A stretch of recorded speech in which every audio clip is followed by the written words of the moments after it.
communities they serve move forward financially. See how they can make a difference for you at pnc.com. Banyan Printing, your trusted printing, mailing, and signage partner in the Palm Beaches for over 45 years. Banyan Printing's new metallic ink press adds that extra shine so that your product comes out in glossy gold, sparkling silver, or any other color you want to shine. Banyan Printing is the official printer of Kaiser Athletics and would love to be your official printing partner as well. Order products and learn more about what Banyan Printing can do for your business at banyanonline.com or call 561-586-6220. This is the Sports Business Minute presented by Florida Atlantic University's MBA in Sport Management. Lowe's has just announced that they will be returning as the official home improvement partner of the NFL for the 2024-2025 season. This marks the 6th consecutive season of this partnership. Texans quarterback CJ Stroud will join the team along with the returning Lowe's home team members. Stroud will be featured alongside Dak Prescott, Travis Kelce, and Christian McCaffrey in 15 and 30-second national TV spots promoting all the ways we can help campaign through the NFL season. This is the Sports Business Minute presented by Florida Atlantic University's MBA in Sport Management program. Florida Atlantic University's MBA in Sport Management program is ranked number 1 in Florida and 10th in the world with a 94% placement rate for all grads. The full-time MBA program sets students up for success in the world of sports. Every Friday is a Fried Day on ESPN 106.3, served by Bud's Chicken and Seafood. Bud's uses better quality ingredients for better food and the best value. Visit any of Bud's Chicken and Seafood's 6 locations or go online now at budschicken.com. Now, it's time for a little R&R. All into the bucket, lays it up and in. Ball game, Rizzo! Live in the Anajar and Levine Accident Attorney Studios, this is Russo and Rizzo on ESPN 106.3. This team is going to be tough when they finally get it together. Sit back and relax. Let Russo and Rizzo take you home. Oh, mercy! Light him up, Colin!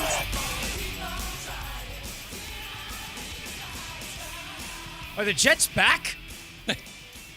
They were taken out to the pasture by everybody I knew just a week ago. Moving to 2-1 after Thursday Night Football last night over the Patriots. Hi, everybody. It's a Friday edition of Russo and Rizzo. Colin Russo here, joined alongside me. Mike Rizzo. Damian Perez once again help us out behind the glass. C-Cat, you'll hear him on High School Game Day tonight, Royal Palm Beach taking on Forest Hill. You'll hear that right here on ESPN 106.3 around 7 o'clock. So he won't be with us for the production of the show.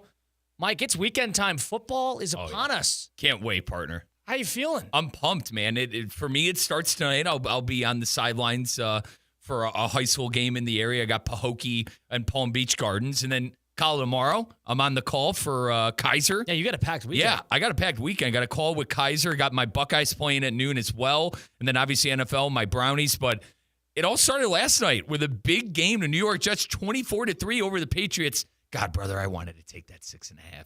I wanted to take that. Jets? Yeah, I wanted to take that 6.5. Hindsight 2020, right? Yeah, but whatever. I wanted to take that. Whatever gambler says. Right. But should have taken it. Yeah, should have taken it. But action-packed weekend. I'm ready to roll. It's the best time of the year for a reason. You know, we all wait for football season, and we're in the thick of it. You know, we really are in the thick of it right now, and we had a pretty good one last night, you know, if you're a big Aaron Rodgers and Jet fan. It was too easy. They cruised to that victory.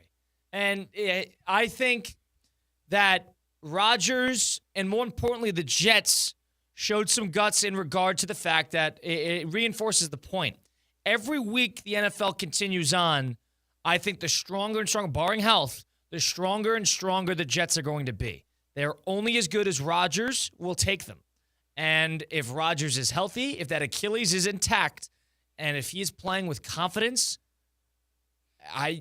people wanted to bury them a couple weeks ago on Sportsman like I'm looking at you. I was about to say, you keep saying people, partner. Evan Cohen on Sportsman like basically said that the Jets forget about them. And it was we were 3 quarters into the season. The Jets are dangerous.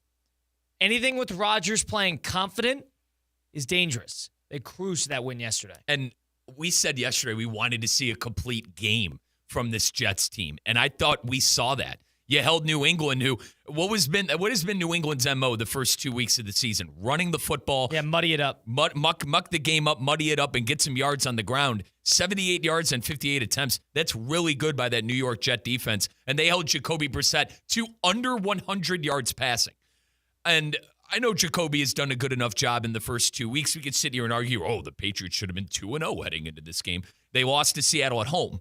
But Drake May ends up getting in there, throwing for 22 yards late in the game, going to 4 of 8. You know how I feel about Drake May, partner. But kudos to the Jets defense. Kudos to Aaron Rodgers. Rodgers, by the way, the popular bet last night in this New York game was the 240 passing yards for Rodgers. Cleared that by 40 yards, threw for 281, 2 touchdowns. And Garrett Wilson getting in at the end, too. So the Jets fans kind of saw what they wanted to see. A big game from Rodgers, a big game from defense, a complete team game. And did you see the stat that was the first-round pick that he threw a touchdown to on the wide receiver position in Garrett Wilson? That's what everybody was crying about when Jordan Love was drafted. Jordan Love was drafted in the first round, and everybody was ready to burn Green Bay down because they never give Rodgers a first-round receiver. It sounds like Rodgers doesn't really need a first-round receiver. He's always been like that. Rodgers is the ultimate floor raiser. He as long as he is playing confident and you're getting the Rodgers, in my opinion, with a chip on his shoulder, I think that is as dangerous of an Aaron Rodgers as there can be. Now, does he need to be an MVP? No, because he has like 5 of them. Does he need to play winning football? Yes, and that he made that game look so easy. He was cruising throughout the entirety of that game, in complete control. Rodgers is like this a couple times a year.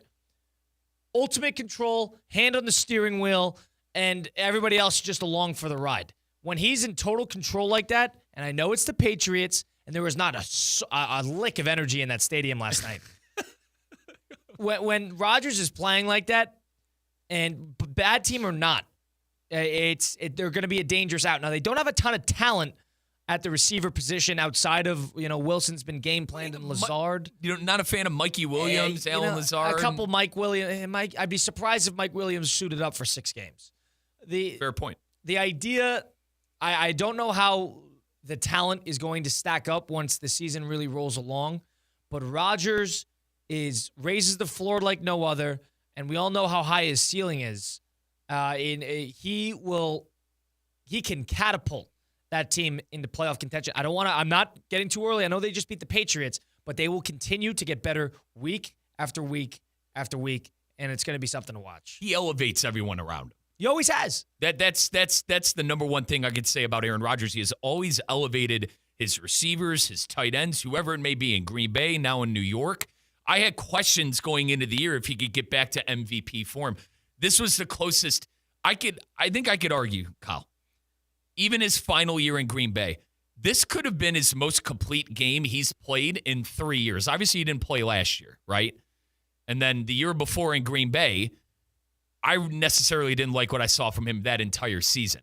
And I know he was injured. So there was that crutch or excuse, whatever you want to call it, that, whereas he was injured in his final season in Green Bay. I'll buy that. But I think this is arguably his best game he's had.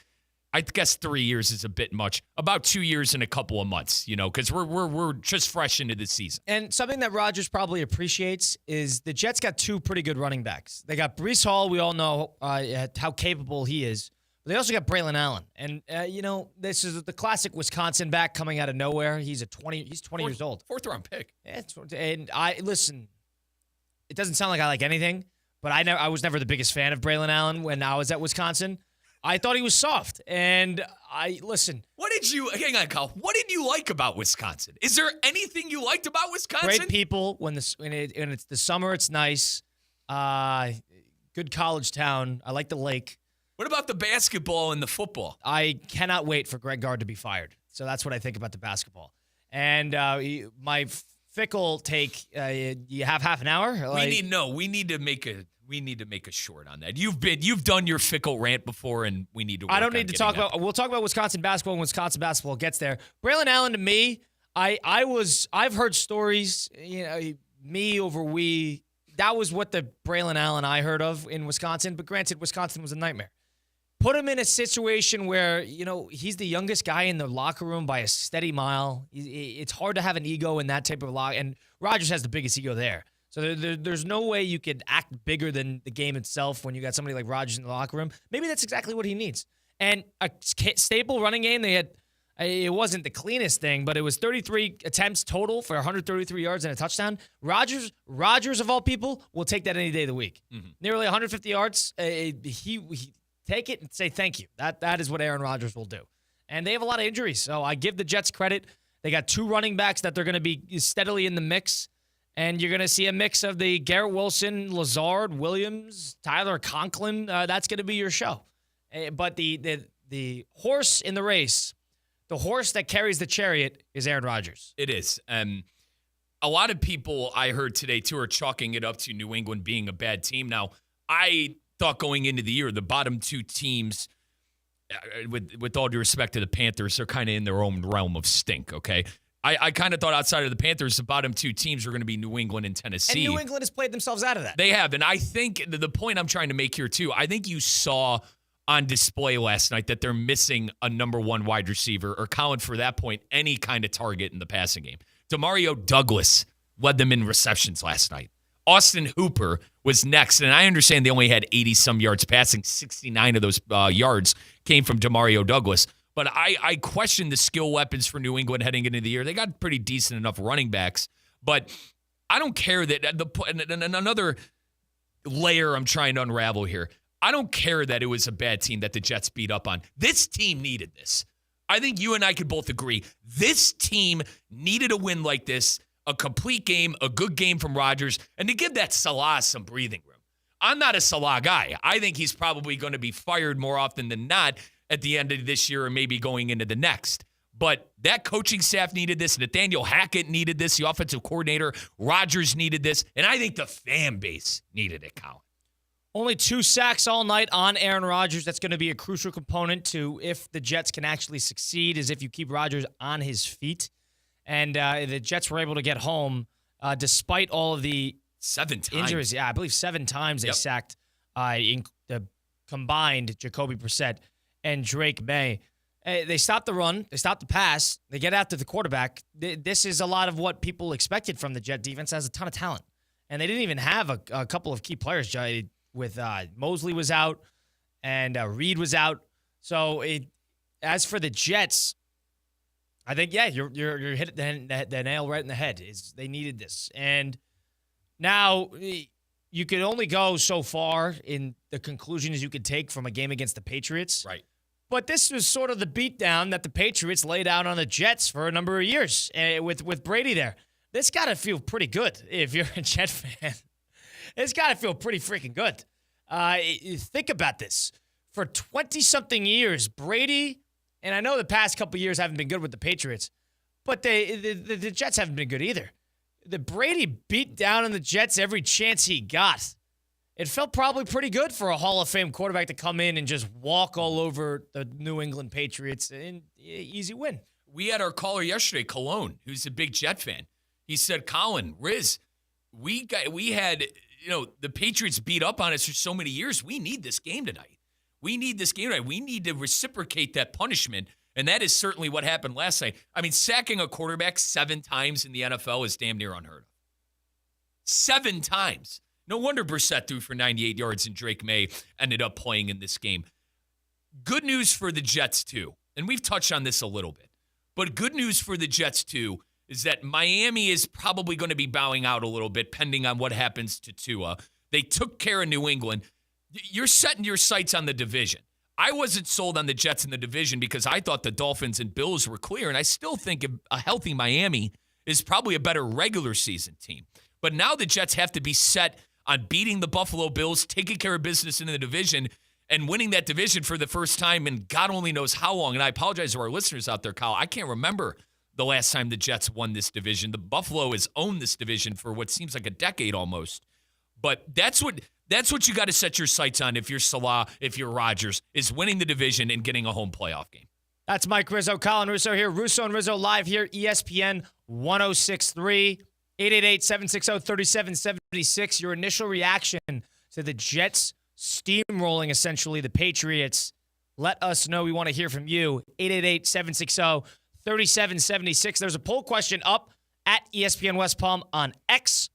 Which team in the NFL is most desperate for a win this weekend? Of the four we decided, the 0-2 Bengals, the 0-2 Ravens, the 0-2 Rams, or the 0-2 Jags. That is not the four-team slate I expected to be 0-2 if you asked me 3 weeks ago, but that is the four that is up. Who is the team that is most desperate for a win this weekend? Bengals, Ravens, Rams, Jags. Go vote. Let us know at ESPN West Palm on X. The number to get into the program, of course, 888-760-3776. I want to get Mike's answer to that very question. Coming up next, you listen to Russo and Rizzo live here, ESPN 106.3. Live from the Anajar and Levine Accident Attorney Studios. Anajar and Levine Accident Attorneys. Call 1-800-747-FREE. This is ESPN 106.3. Hey, it's Josh Cohen for the Accident Attorneys, Anajar and Levine. Car accidents, truck accidents, slip and fall, trip and fall.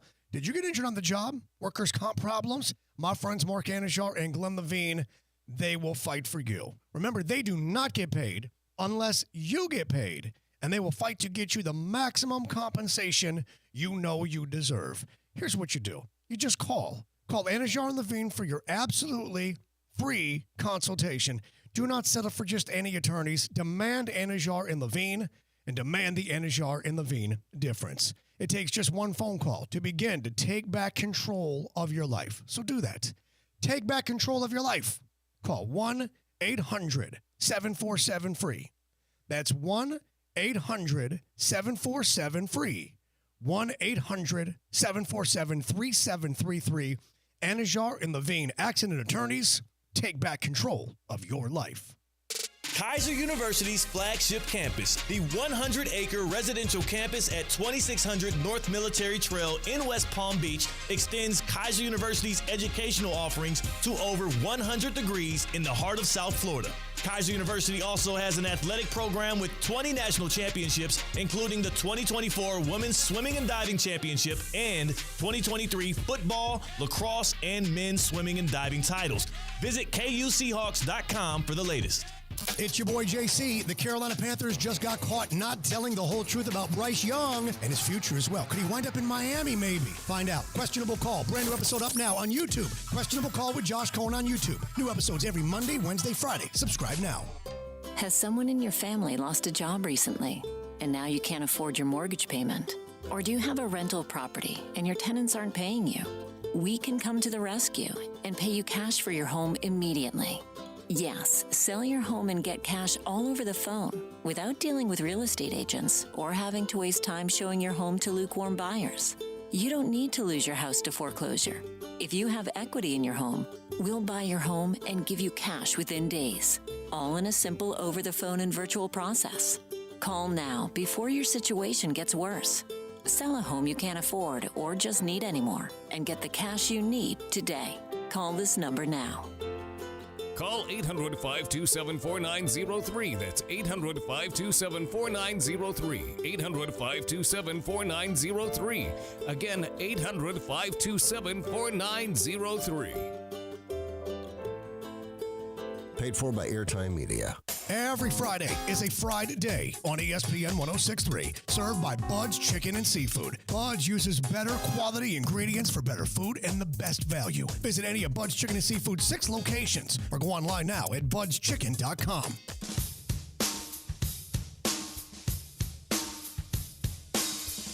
Let's get back to the Anajar and Levine Accident Attorney Studios. This is Russo and Rizzo on ESPN 106.3. Week 3 underway on the football side of things. The Jets start us off with a victory 24-3 last night in Thursday Night Football on Amazon Prime. Russo and Rizzo live here, continuing on in this Friday edition. Colin Russo, Mike Rizzo, Damian Perez helping us out behind the glass. Poll questions up at X at ESPN West Palm. Which team is the most desperate for a win this weekend in the NFL? The Bengals, the Ravens, the Rams, or the Jags? All sitting at 0-2. A couple playoff contenders in there, at least the preseason playoff contenders.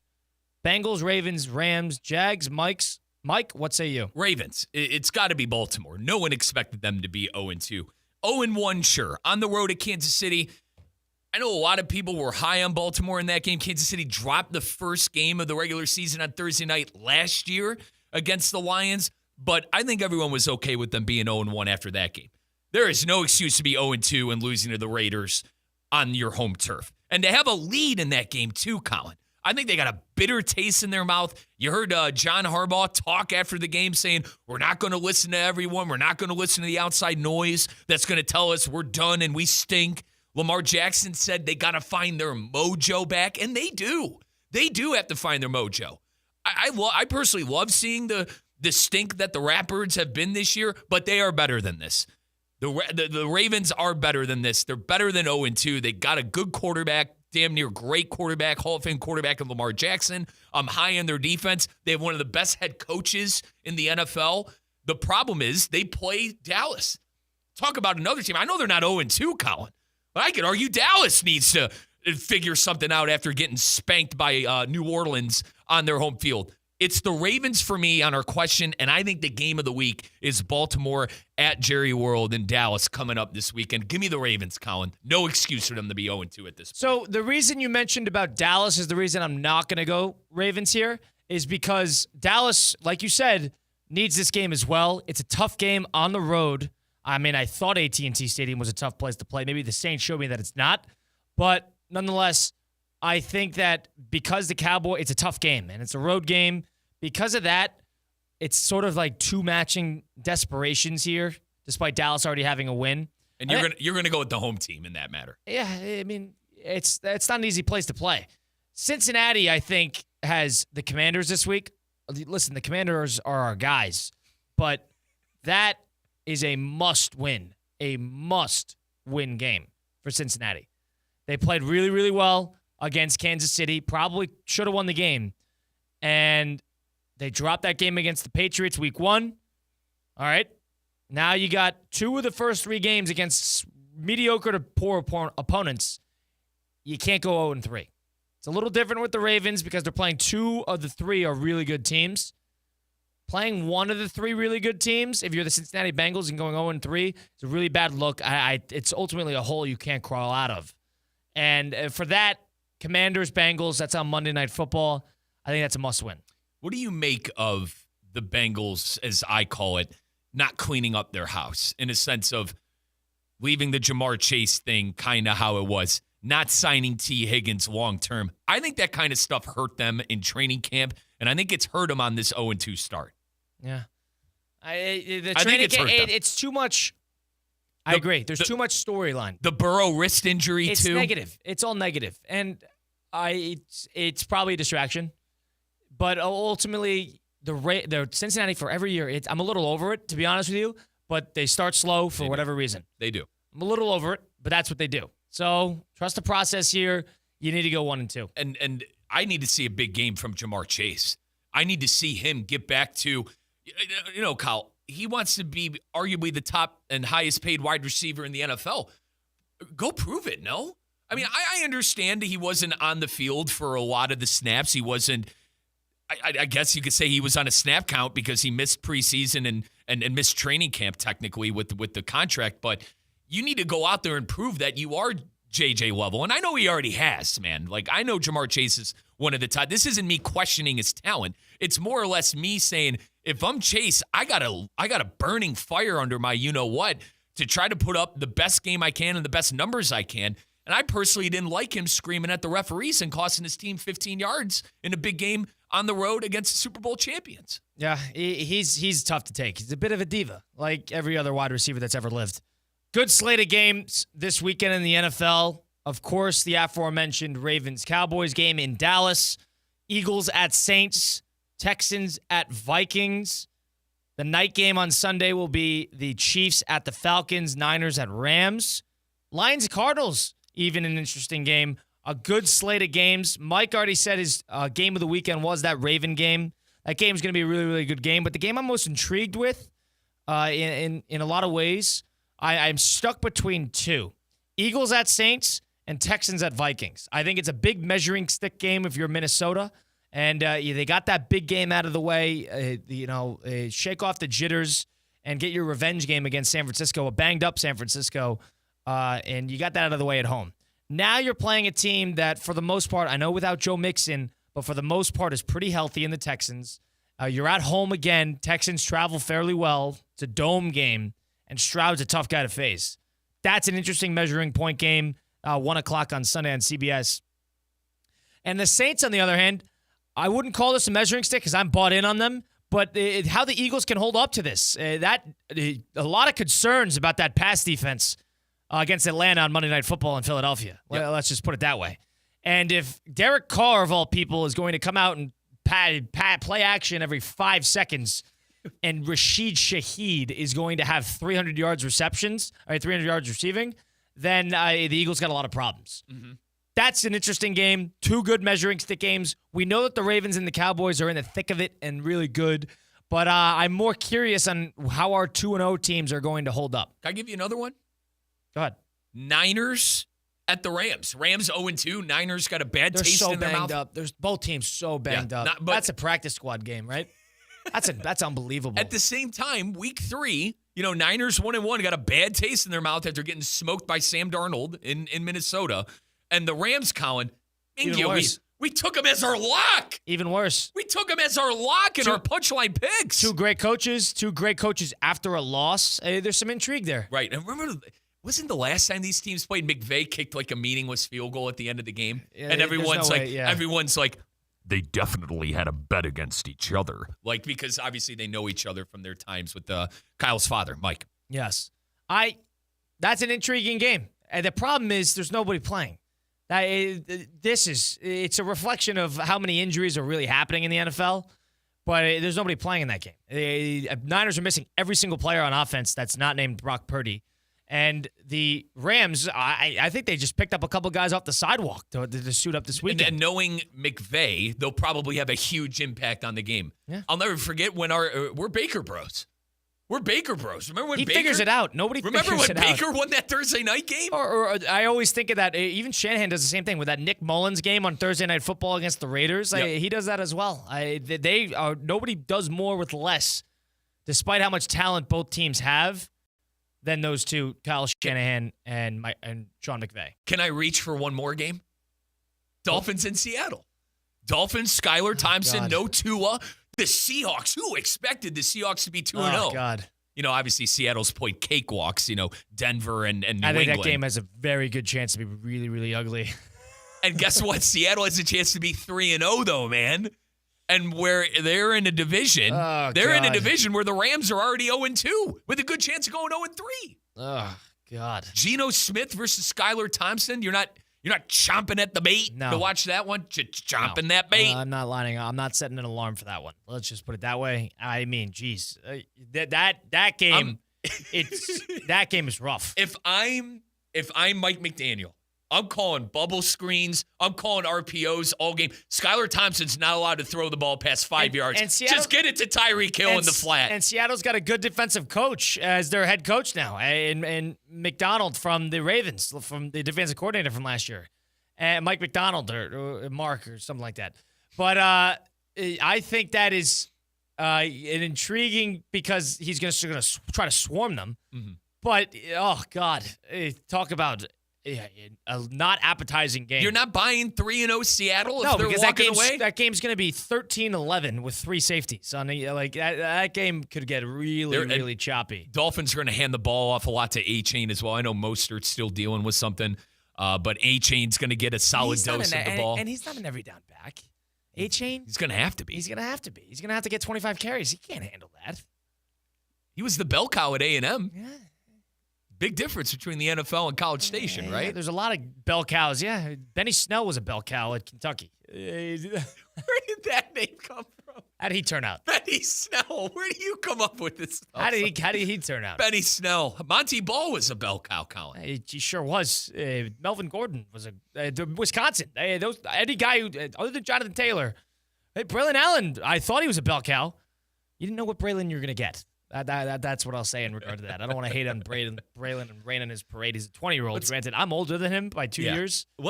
Kyle, I wanted to talk to you about the Texan and the Viking game because C.J. Stroud 494 yards, 3 touchdowns on the year, no interceptions, no turnovers. And then on the other end, you got Sam Darnold, who, let's call it for what it is, man. He's been the league darling the first 2 weeks of the season with 476 yards. And, yeah, he really has been. And, I wrote him off, and we have a lot of Viking fans on our chat. And, Sam Darnold at times is in our chat. Obviously, it's a fake account. But regardless, we have a lot of Viking fans in the chat. They want their flowers. I'm not ready to give Minnesota their flowers. I am very confident. I know it's our Colin. It's a death wish saying this, but I am very confident in our Texan pick that we have -2.5.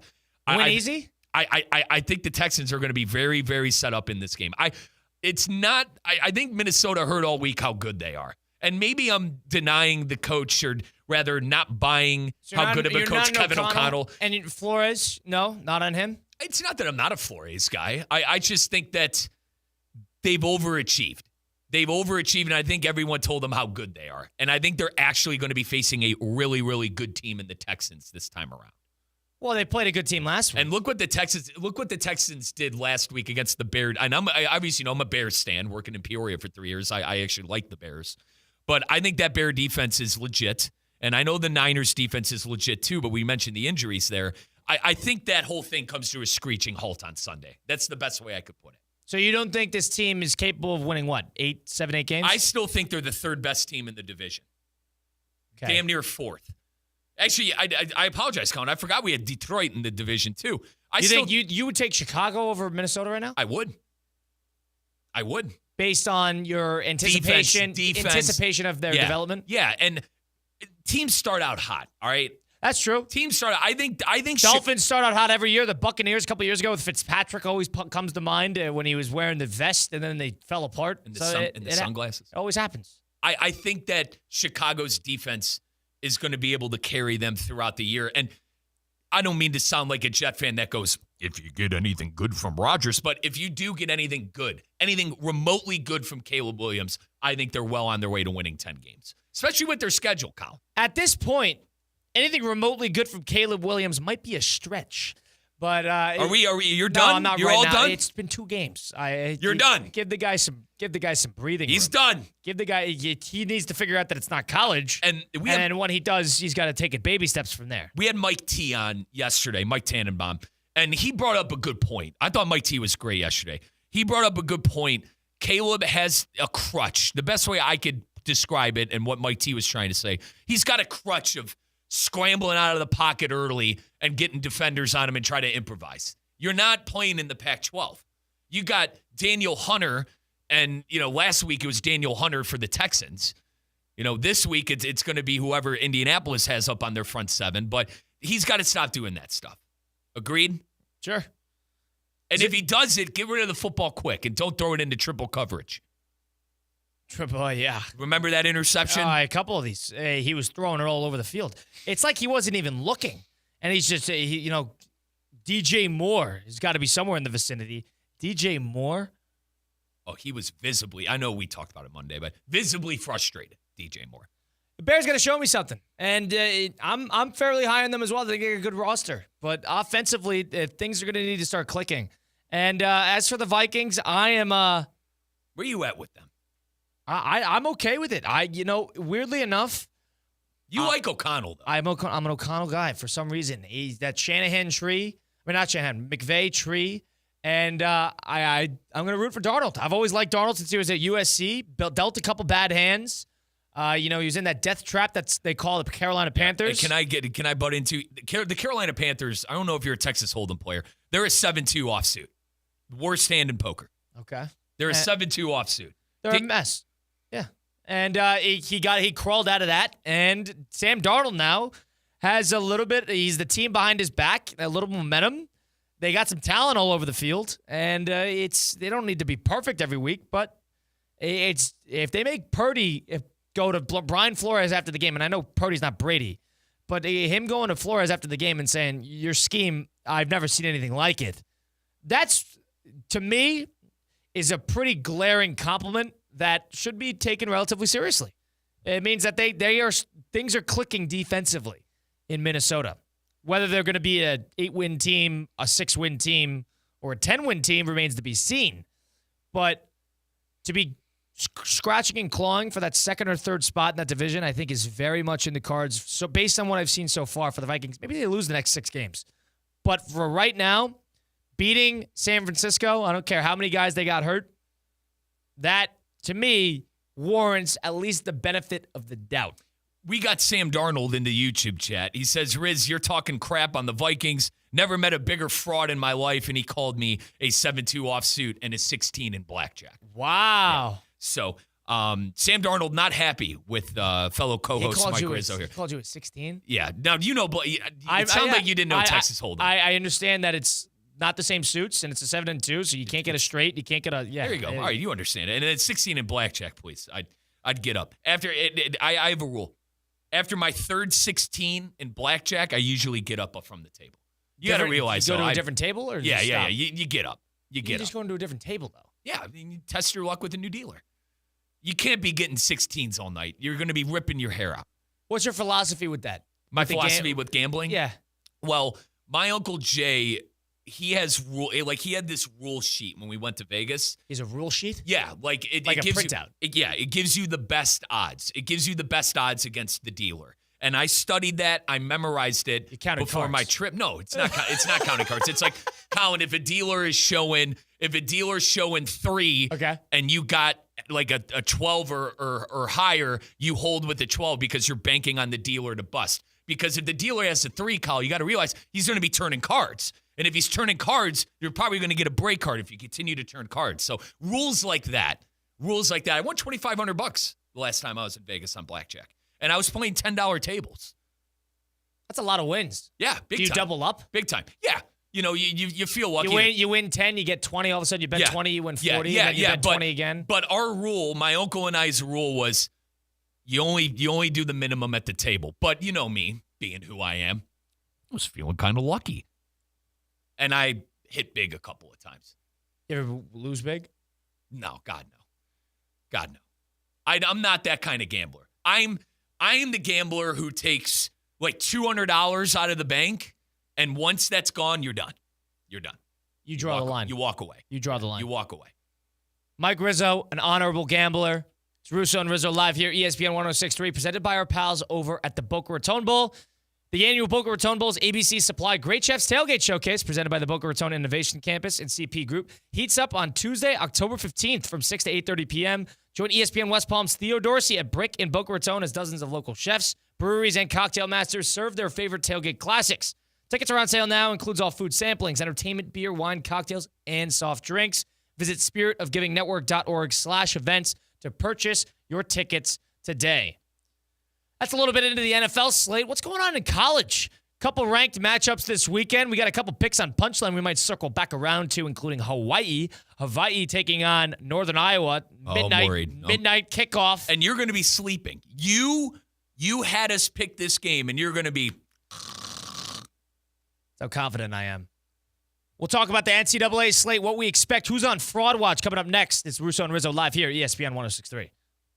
Live from the Anajar and Levine Accident Attorney Studios. Anajar and Levine Accident Attorneys. Call 1-800-747-FREE. This is ESPN 106.3.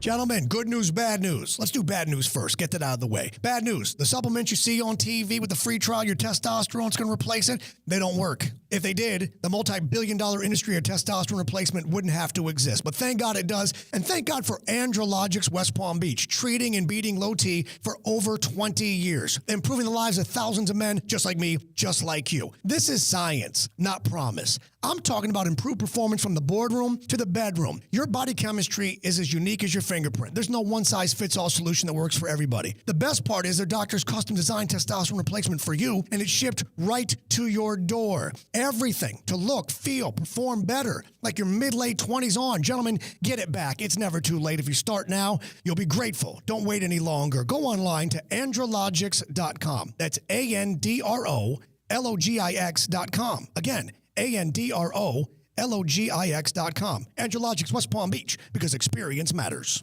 I'm Mark Anajar. I'm Glenn Levine. I'm Ellie Anajar. Together, we're Anajar and Levine, and our team is a triple threat to big insurance companies. Don't settle with the insurance companies for a fraction of what your case is worth. We'll fight to get you the maximum compensation you deserve. That's the Anajar and Levine difference. Get your free case review right now. We'll help you take back control of your life. Call 1-800-747-FREE. That's 1-800-747-3733.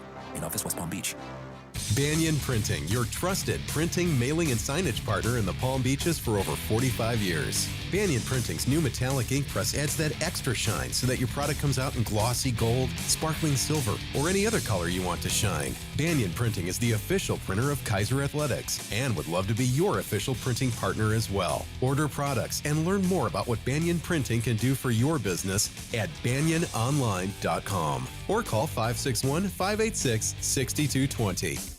The annual Boca Raton Bowls ABC Supply Great Chefs Tailgate Showcase, presented by Boca Raton Innovation Campus and CP Group, heats up on Tuesday, October 15th from 6 to 8:30 p.m. Join me, Theo Dorsey, with ESPN West Palm at Brick in Boca Raton as dozens of local chefs, breweries, and cocktail masters serve their favorite tailgate classics. Tickets are on sale now. Visit spiritofgivingnetwork.org/events to purchase your tickets today. Hey, it's Josh Cohen. When you need auto repair, honesty and reliability are everything. Trust the home for honest, reliable service since 1970. St. Lucie Battery and Tire. St. Lucie Battery and Tire has all the tire and battery brands in stock for cars, trucks, RVs, marine, power sports, golf carts, everything. Major and minor service repairs, free tire pressure, battery checks. St. Lucie Battery and Tire, over 50 years in our community. And now with 18 full-service locations, West Palm to the Treasure Coast. Go to slbt.com. That's slbt.com.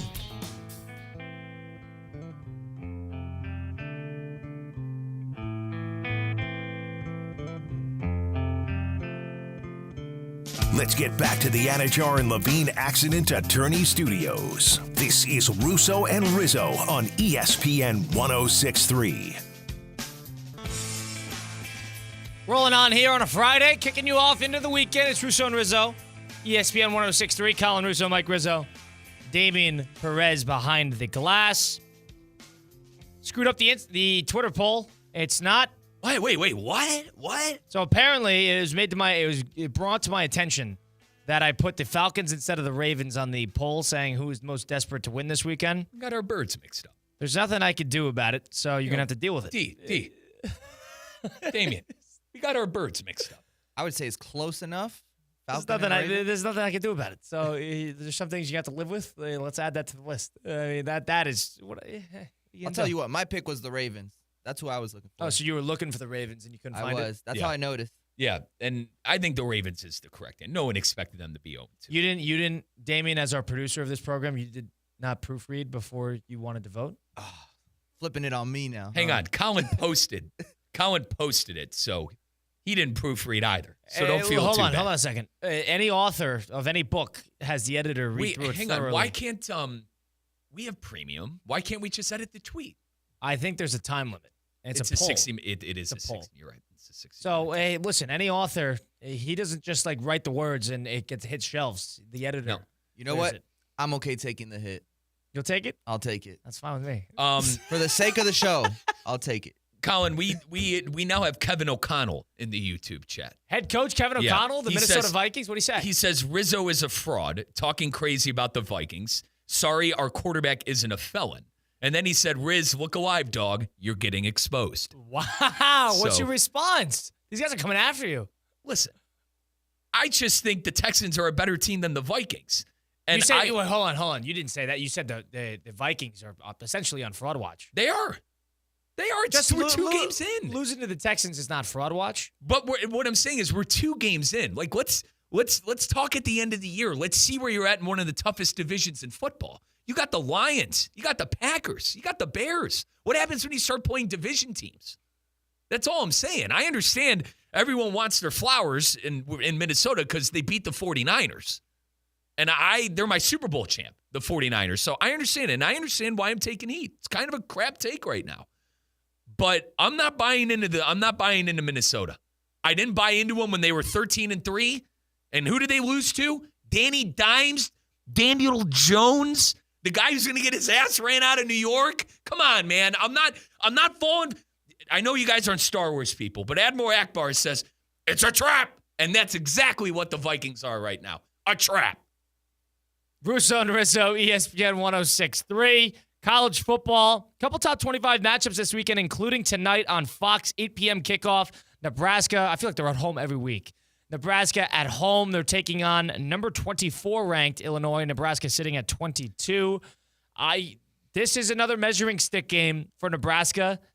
I think I don't know anything about Illinois yet. But Bielema, what I know, he travels. Yeah, I know Illinois, Kyle. I was close to that situation for 3 years.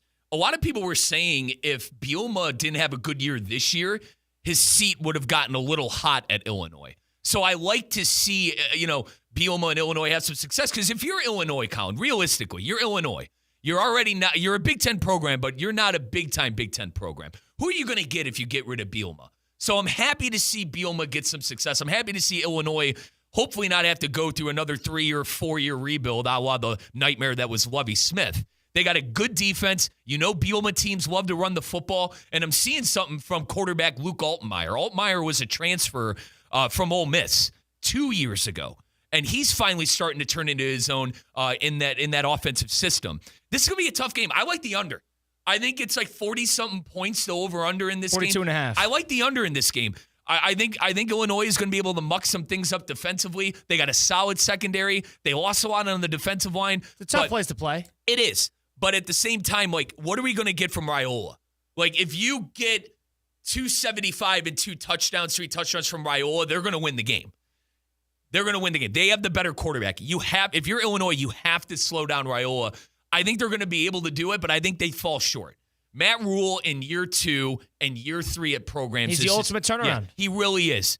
And I called Nebraska being undefeated when they face my Buckeyes in Columbus in a couple of weeks. I'm sticking to that.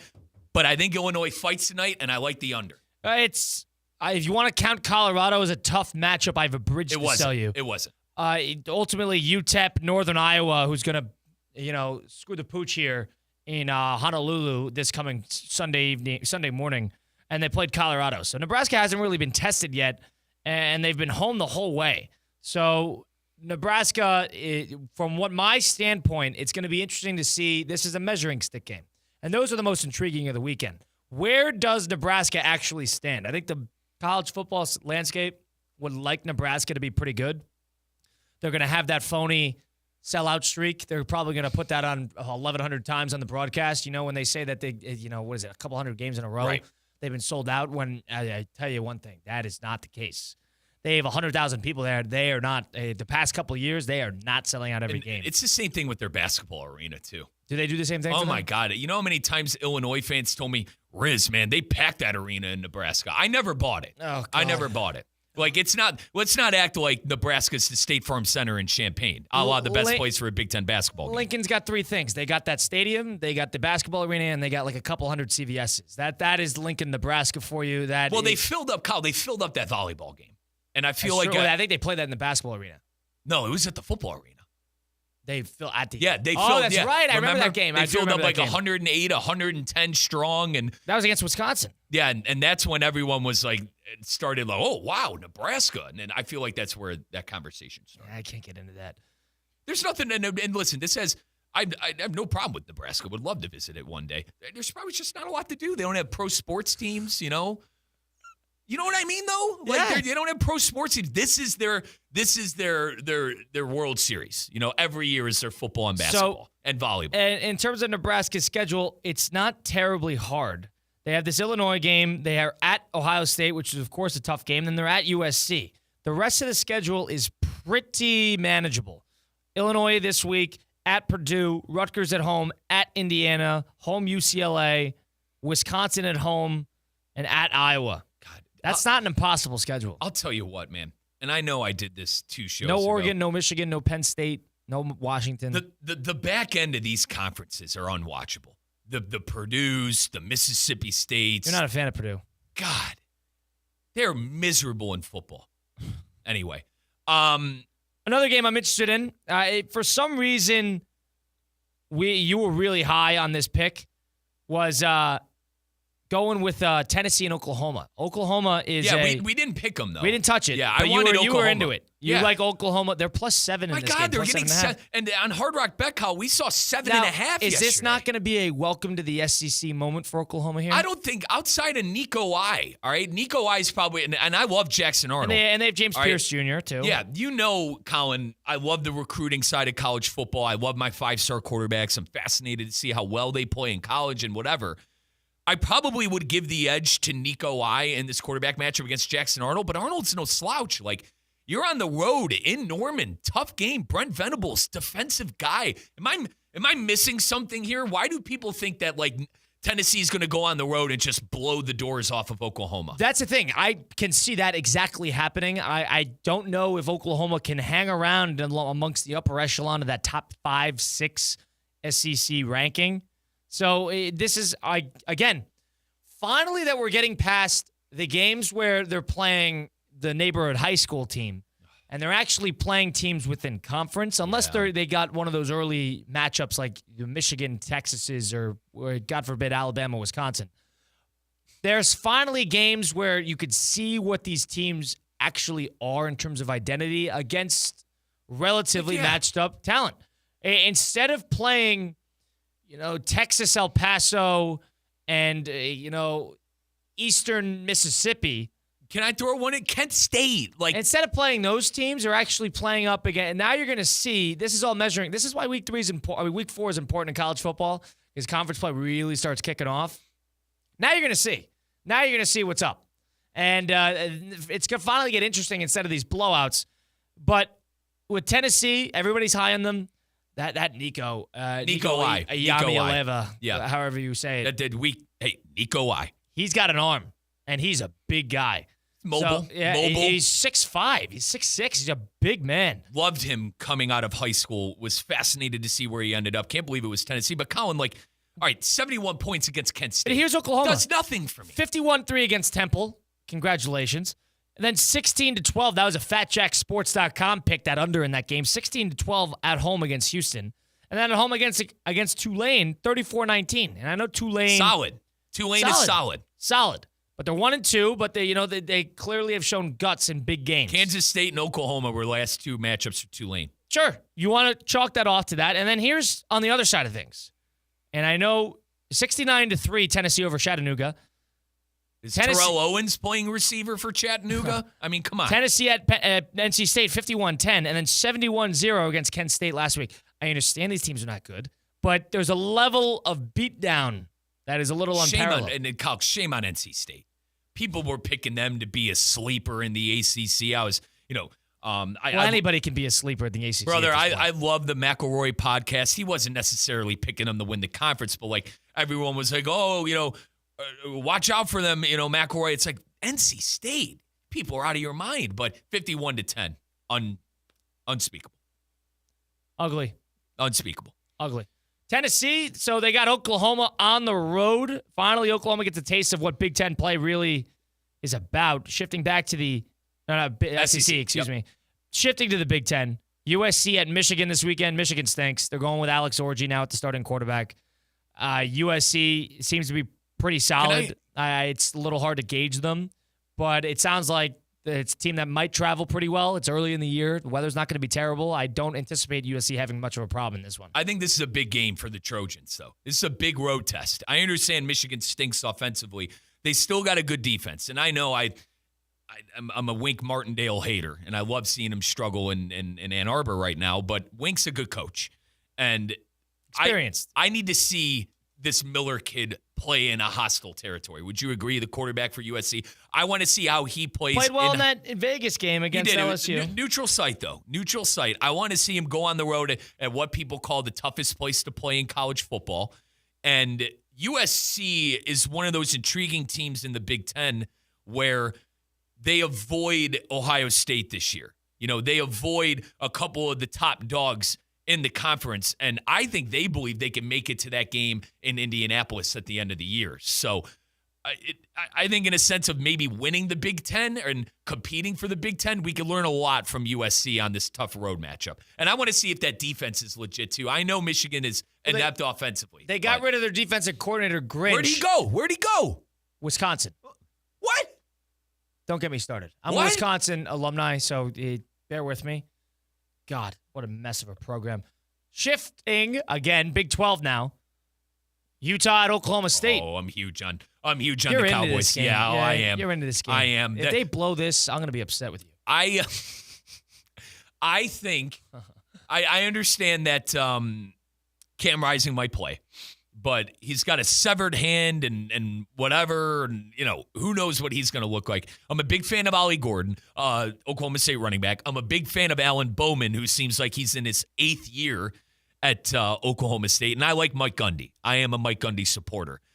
So I think the experience is going to be able to carry them in this game at home in Stillwater. If this game was in Utah, maybe we'd have a different conversation. But with a banged-up Cam Rising, and you kind of scared me a little bit. Who backs up Cam Rising? Wilson? Zach Wilson's brother, Isaac Wilson. And you said there's something about There's something about when the Mormons are backing a Wilson, it's dangerous. With that, we're allowed to say it. That's what they do. Dangerous. With that aside, I think the home team is going to win this game. And I also think that this has Big 12 and college football playoff implications on it.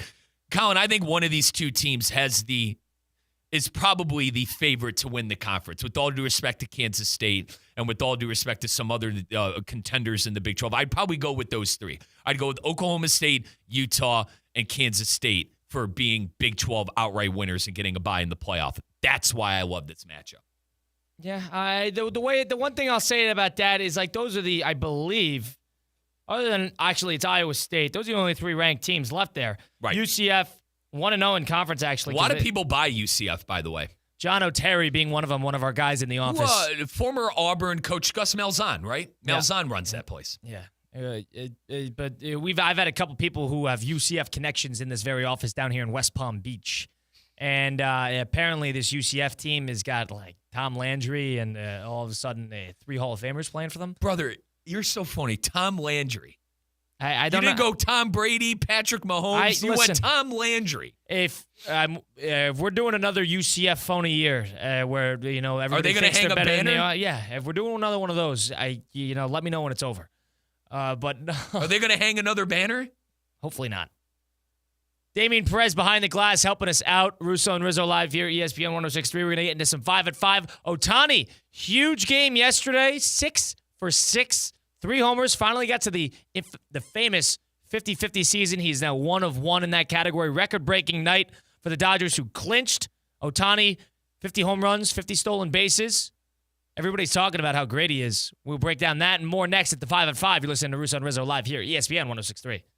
It's your boy JC. The Carolina Panthers just got caught not telling the whole truth about Bryce Young and his future as well. Could he wind up in Miami maybe? Find out. Questionable Call. Brand new episode up now on YouTube. Questionable Call with Josh Cohen on YouTube. New episodes every Monday, Wednesday, Friday. Subscribe now. This is ESPN 106.3, a Good Karma Brands radio station. Find official rules for all your favorite ESPN West Palm contests by visiting ESPNWestPalmContests.com. That's ESPNWestPalmContests.com. You're listening to ESPN 106.3, the ESPN app, and streaming on your smart speaker. Gentlemen, good news, bad news. Let's do bad news first. Get that out of the way. Bad news. The supplements you see on TV with the free trial, your testosterone's going to replace it. They don't work. If they did, the multi-billion-dollar industry of testosterone replacement wouldn't have to exist. But thank God it does. And thank God for Andrologics West Palm Beach, treating and beating low T for over 20 years, improving the lives of thousands of men just like me, just like you. This is science, not promise. I'm talking about improved performance from the boardroom to the bedroom. Your body chemistry is as unique as your fingerprint. There's no one-size-fits-all solution that works for everybody. The best part is their doctors custom-designed testosterone replacement for you, and it's shipped right to your door. Everything to look, feel, perform better, like your mid-late 20s on. Gentlemen, get it back. It's never too late. If you start now, you'll be grateful. Don't wait any longer. Go online to andrologics.com. That's ANDROLOGIX.com. Again, ANDROLOGIX.com. Andrologics West Palm Beach, because experience matters. Tired of being sidelined by a sports injury? Get back in the game with Baptist Health Orthopedic Care. Whether you're a professional athlete or even a weekend warrior, you can get back to doing what you love with our compassionate orthopedic team. Experience a new level of care and get back to your best. Welcome to being treated like a pro. Make an appointment today at baptisthealth.net/ortho or call 833-556-6764. Want to accelerate your career as a manager or executive in the exciting industry of sports? Florida Atlantic University's MBA in Sport Management program is ranked #1 in Florida and 10th in the world. Students learn practical and applied skills from top faculty and experts who work in the industry. With a 94% placement rate for all grads, the full-time MBA program sets students up for success in the world of sports. Check out Florida Atlantic University's MBA in Sport Management program today by going to business.fau.edu. Every Friday is a Fried Day on ESPN 106.3, served by Bud's Chicken and Seafood. Bud's uses better quality ingredients for better food and the best value. Visit any of Bud's Chicken and Seafood's 6 locations or go online now at budschicken.com. Anajar and Levine. Call 1-800-747-FREE. That's 1-800-747-3733. ESPN 106.3. WUUB Jupiter, a Good Karma Brands radio station. Time now for a PNC Pause. PNC Bank is committed to making a difference in the lives of the customers they serve in the South Florida community. See how at PNC.com. You're listening to ESPN 106.3. Good Greek moving and storage. Your superhero movers. It's the Good Greek Spiro. For the best move ever, go to goodgreek.com. Good Greek moving and storage. Your superhero movers.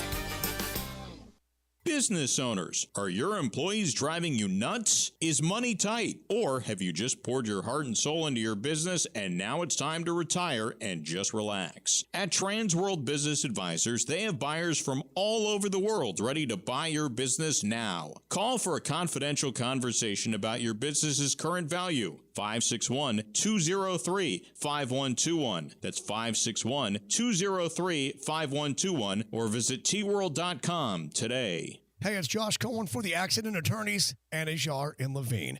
Car accidents, truck accidents, slip and fall, trip and fall. Did you get injured on the job? Workers' comp problems? My friends Mark Anajar and Glenn Levine, they will fight for you. Remember, they do not get paid unless you get paid, and they will fight to get you the maximum compensation you know you deserve. Here's what you do. You just call. Call Anajar and Levine for your absolutely free consultation. Do not settle for just any attorneys. Demand Anajar and Levine and demand the Anajar and Levine difference. It takes just one phone call to begin to take back control of your life. So do that. Take back control of your life. Call 1-800-747-FREE. That's 1-800-747-FREE. 1-800-747-3733. Anajar and Levine, accident attorneys. Take back control of your life. Now, it's time for a little R&R. Ball into the bucket, lays it up and in. Ball game, Rizzo. Live in the Anajar and Levine Accident Attorney Studios, this is Russo and Rizzo on ESPN 106.3. This team is going to be tough when they finally get it together. Sit back and relax. Let Russo and Rizzo take you home. Oh, mercy! Light him up, Colin! Second hour here on a Friday in the middle of September. Russo and Rizzo continuing live here. ESPN 106.3 in the downtown studios at City Place in West Palm Beach. Colin Russo with Mike Rizzo. And our pal Damian Perez joining us behind the glass. Talked about it a little bit yesterday. MLB really heating up here. The wild card. Got Detroit, a big matchup this weekend against the Baltimore Orioles in Camden Yards. Detroit, of course, one of the hottest teams in baseball. Best record in the league since August 11th. Orioles spiraling a little bit, And Minnesota, of course, blowing 2 straight games against the Cleveland Guardians. So now they have an opportunity, Detroit does, to leapfrog them for that third wild card spot in the AL. On the NL side of things, it seems like every team that is in contention for that wild card spot is continuing to win. The Braves won again, the Mets won again, the D-backs won again. And the Padres are winning. So that will be a classic series next week. Atlanta Braves versus the Mets. Mets got a tough schedule, but they're playing as hot as anybody in baseball. Damian, how you doing today? Welcome back, by the way. Couldn't be better. My man, D. Friday, the weekend's here. We got college football today. We got college football tomorrow. We had CCAT yesterday, and he was talking about how he heard that we were bashing him. Oh, boy. To you. About like, yo, we want Damian. And maybe he was a little hurt by that. Maybe he's just playing it up. That explains why he didn't hold the door open when I was walking in the door. Wow. He just let it close on me. Now, Damian is also a big soccer fan like myself. D, who is your squad again? I'm EPL? a fan of Barcelona. Yeah. EPL-wise, Liverpool. Man. Quickly. Barcelona losing 2-1. Picked up a red card in the Champions League. Now you got to go back home, and you got to win that aggregate against them. Yeah, we play Young Boys next, so yeah, that should be a good bounce back. But then Liverpool, yeah, let's not. You guys beat us like 50-0. We own Man U. Yeah, by the way, Manchester United fan. This is Japanese to Colin. I told you. I think a lot of the listeners are in the same boat. You got to pick an FPL team. No, I do not. Yes, you do. No, I got to pick an EPL team. No, I do. I'm going to force you to pick one. CCAT doesn't like Damian. We don't like CCAT. Damian, I don't know. There's no full circle moment for that. Damian but nonetheless, Damian likes us. Damian likes us. CCAT's our reluctant producer. Yeah. CCAT can only talk to us in the second hour. Damian can chip in whenever he wants. But he has to ask permission. He has to raise his hand. No. There's no permission. Just forget it. Yesterday, Colin put him in his place. What'd you say to him yesterday? Just don't even think about turning on that mic. Damian Perez helping us out. 5-5. Let's get started here. Number 1. Are any teams in the NFL that are in a must-win situation over this weekend? Is there anyone that needs that needs Colin, I'm going to start this off. So I think it's the Ravens. I was talking with our boss, content director, and high school guru, Brian Rowitz. Big Raider fan, by the way. He said, Riz, even if the Ravens start 0-3, I'm not panicking. I am, man. If the Ravens are 0-3, playing in what I think still is a tough division. I know they're struggling. I know the Bengals are struggling. But Pittsburgh is always Pittsburgh, 9-10 wins every year. I think my Browns could win 9-10 games. Brother, they got to pick this up sooner than later. I think it is a must-win for the Baltimore Ravens this weekend. You can't be 0-3. And despite what I've heard on the ESPN airwaves, you can't be 0-3. Yeah, certain hosts talking about how 0-3, apparently everything's sunshine and rainbows. Absolutely not. 0-3 is a hole that is impossible to crawl out of unless you're pulling an Aaron Rodgers running the table situation. Don't put yourself behind the 8 ball in that sense and win the game. There's a couple teams. The NFL doesn't usually have a situation like this where there's multiple playoff caliber teams that are sitting there at 0-2. So, yeah, of course, the Ravens are one of them. I think the Rams might be in some trouble here with the injuries.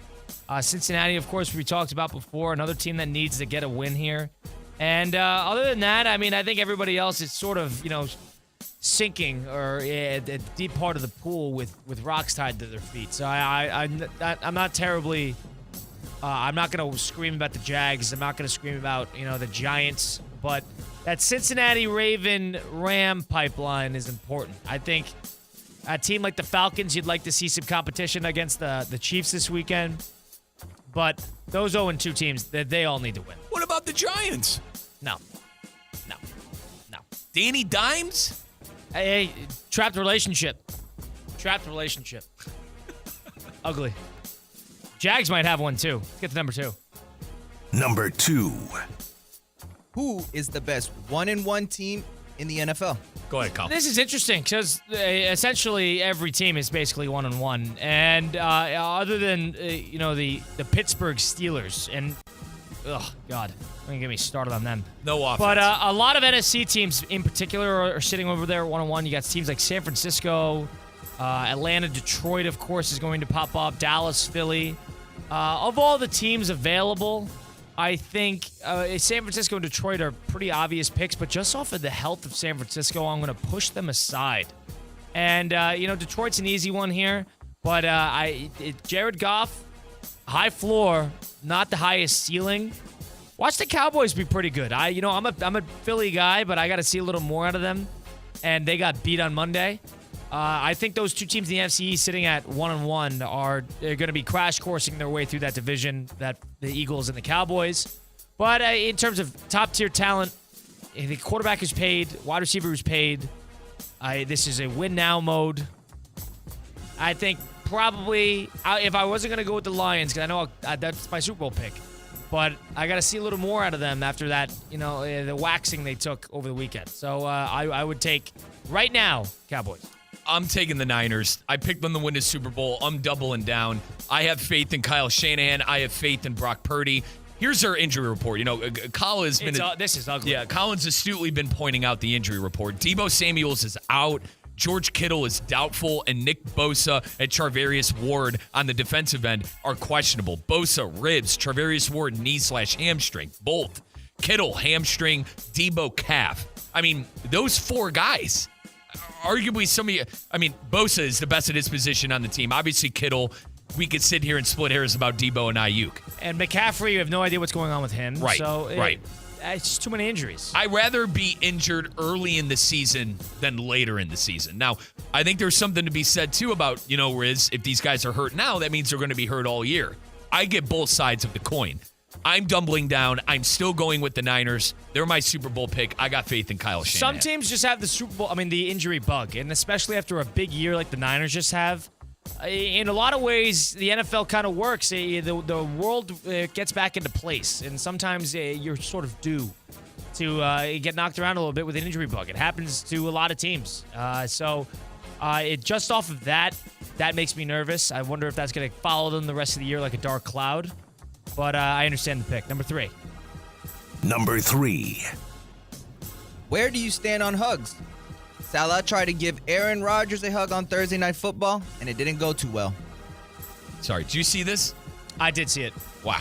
Well, let's think about this. Wow. Salah's what? In his mid to late 40s, probably? Let me look that up for you. He's maybe early 50s. But he's a young guy. Rodgers is like 40 years old. You're not trying to hug. I don't know. It seemed a little like an uncle hugging the nephew at Thanksgiving, and it was a little too much. Rodgers is not only like a grown man, like a 20-year-old. He's at 40s. He's a middle-aged man. I'm a public school kid. What's 2024 minus 1979? 79. So what is that? 21. 2024 minus 1979. Is that young? Yeah, he was born 45? Born in 1979. 54. 45. 45. Yeah, 45. 45. Yeah.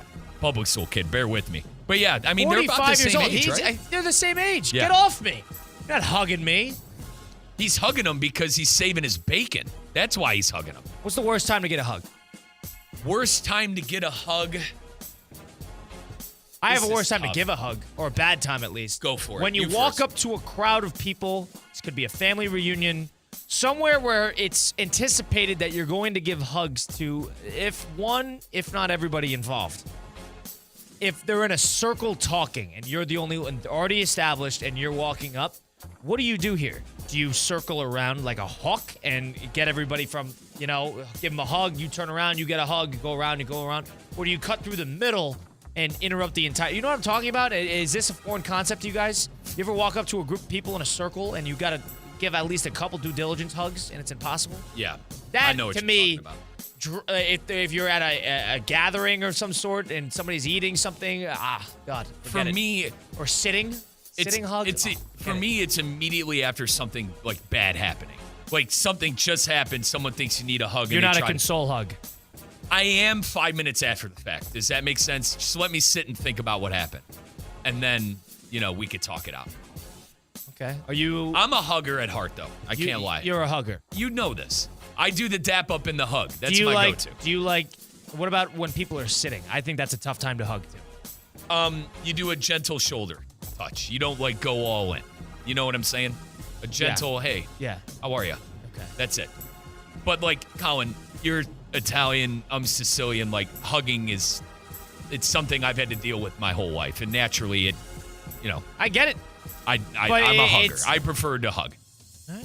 Especially if you're a buddy, you're a close friend I haven't seen in a while. It's the dap up and then the grasp. Hey, call me a 5-year-old. You know what I adopted, which I enjoy? What's that? High fives. See you guys. Just a high five. Quick, easy. That was my remedy to my circle dilemma. Damien, I want to get your thoughts on this. When you escaping, instead of wasting your time trying to hug 6 different people, all right, everybody, keep it up. It's like you're coming down the bench after you get subbed out of a basketball game. I love it. Quick, effective, and straight to the point. you No know? problem in my book. Kyle, I don't know if you remember when I left you at No Names Please Place. We were in West Palm. We were with one of our friends from work. I'm like, all right, guys, I'll see you. Did a little group hug, and I left. I don't believe in group hugs. That's the person I am. I think Bring group it in. hug- I think Love you group guys. hugs are crazy. Love you guys. Be I'm safe. not a group I'll hug catch guy. up with you later. I'm not a group hug guy. Bring it in. No? Truly, never. You play football? Like a huddle? Like A huddle is not a group hug. I don't believe in group hugs. why? It's never clean. Put it in. You're not a fan of, hand in? That doesn't count. When you put it in the huddle, that with the hands in the middle, that doesn't count. I don't understand that. High fives is a great substitute. Now, you want to know what I have a problem with? Fist bumps. Fist bumps are excellent. So, Give it right here. Bang, bang, bang. What's up? Do you want to know what I've recently have struggled with dating back to Peoria was I'm at like a workplace event. Colin, I go to shake people's hand at like a business thing and they're dapping me up. So I You don't shake, like when people dap hang you on. up? I shake their hand and they're trying to dap me up and I just grasp their hand that's trying to dap. Like if you're at a business place, if you're at a work function, dude, handshakes. I'm not trying to dap you up. You know what I mean? And 40 dads, all right? Friends' dads who will be renamed nameless, okay? Because my buddies and I joke around about our one friend's dad. He always tries to dap us up. It's like, brother, you're 60. Shake my hand. I'm not trying to dap you up. You're not, you're not our buddy. You know how you we can love solve you. this? We love you. You're a good guy. We've known you your whole life. Your son's one of our best friends. But for God's sakes, please shake my hand. I could just never picture my dad trying to dap up one of my friends. You know what? You know what I mean, man? You know what could solve this? A high five or a fist bump. Or a hug. Boom. Little fist bump, in and out. It's like a drive-through. It's perfect. Like Steve Politziner just left the building, or GKB president. He shook my hand. Loved it. It's what you do.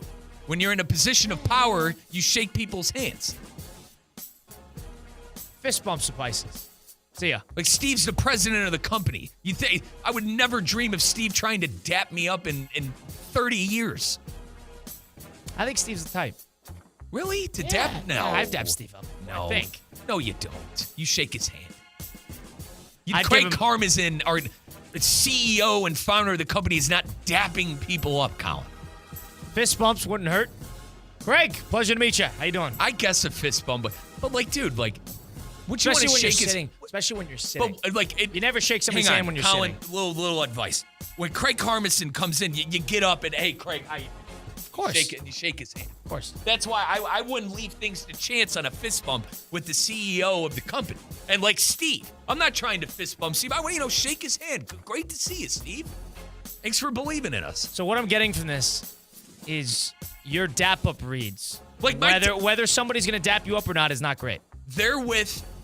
Dap ups are with friends and or people of your similar age. Agreed? Agreed? LeBron's not your age. You're gonna dap him up? LeBron is different.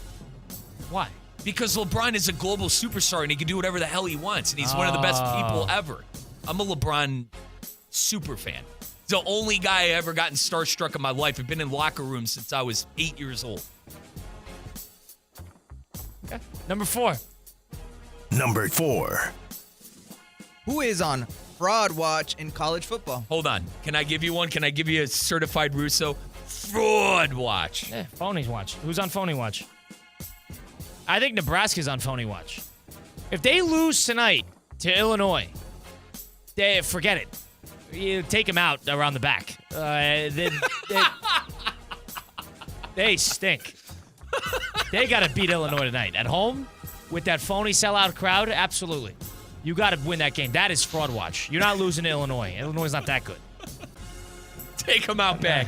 Damian, get the shotgun. Take them out back, buddy. Ready. Put them, yeah, okay. Hold them down. For me, Kyle, Penn State. Who they got this week? Kent State? Yeah. And Kent State just lost by 80 points to Tennessee. hear me out, They're like, not going to not- go close on that. I guess fraud watch for a different reason. I guess I didn't follow the rules.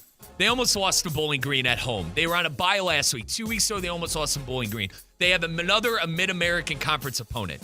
Brother, if this game is close at all, And I know Kent State lost 71-0. And hold on, didn't they lose like St. Francis? You told me to. Yeah, they lost to St. Francis, PA. Okay, Kent State's awful. If this game is close at all, so how are they? Hold on, how are they on fraud watch? They're going to destroy this team. They're on fraud watch for me because I don't think they're a very good team. And we do this every year with James Franklin. CCAT went to Penn State, and I hate to bash his team, but every year I got to hear how James Franklin is up for this job. He's up for that job. You want to know who James Franklin is? The best loser. He is a loser. He is a winner in life. He's a great guy. He's a leader of men. But when it comes to winning the big one, Colin, he never does. And that's why I say he's the biggest loser. This isn't me personally attacking Coach Franklin. So Franklin, okay? Franklin's you're a big literally loser. Every year, Colin, it seems like, Franklin might leave. So what would get the fraud stamp on Penn State? What type of game? They're a minus 49 favorite. Would you say they're frauds if they don't cover? They win by 42 points. They are not on fraud watch. I more or less, I guess, Colin didn't understand the assignment in a sense for this week. Okay. But more or less, hear me out on the Penn State thing. You think Penn State are frauds, not because of the game. Frauds, phonies. I just, everyone expected them.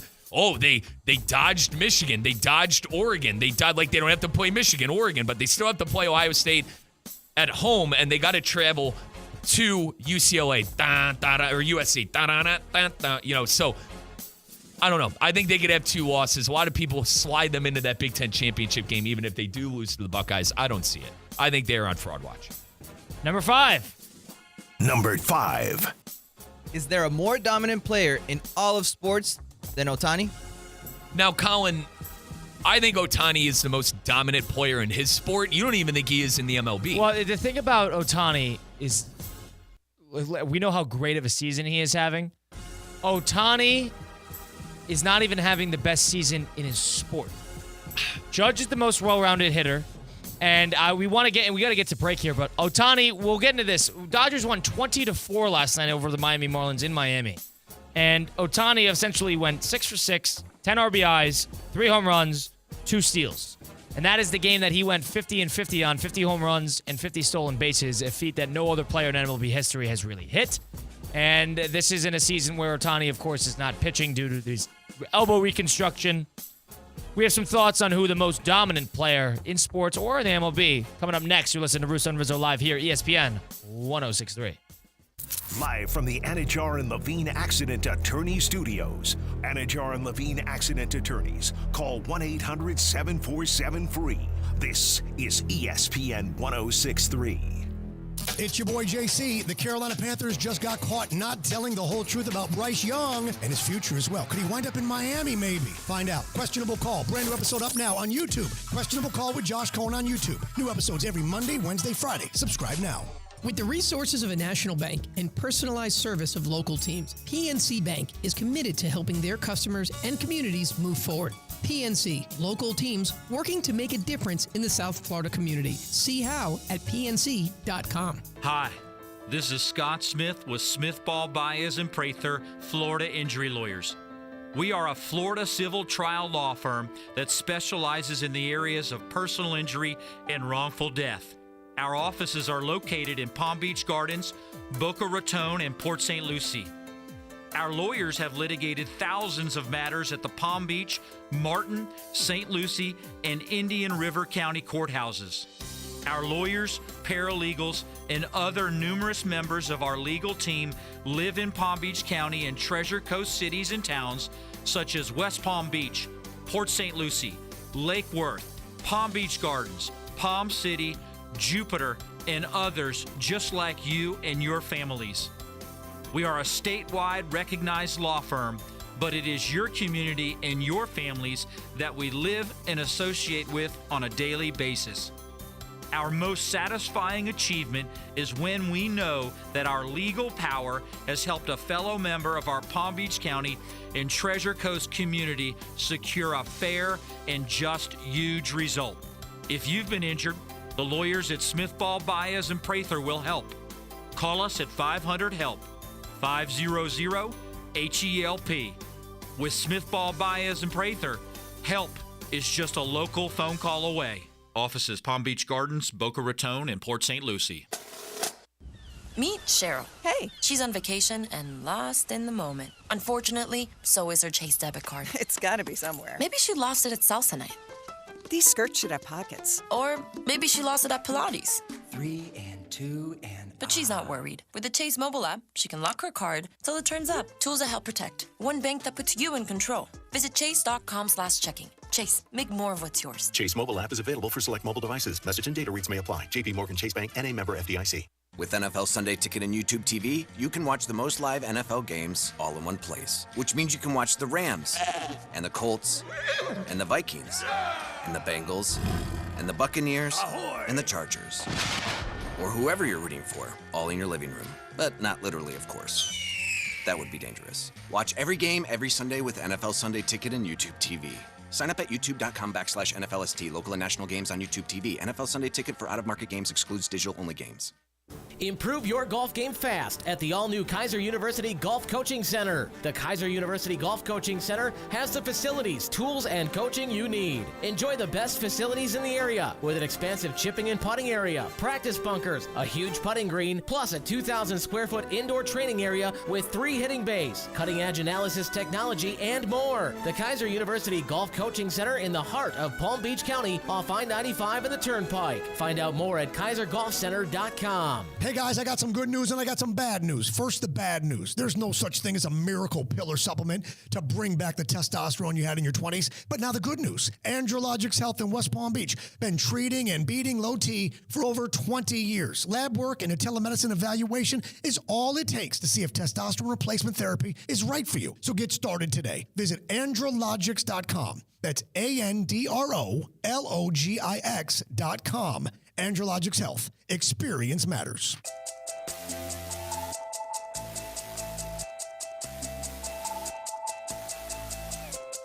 Let's get back to the Anajar and Levine Accident Attorney Studios. This is Russo and Rizzo on ESPN 106.3.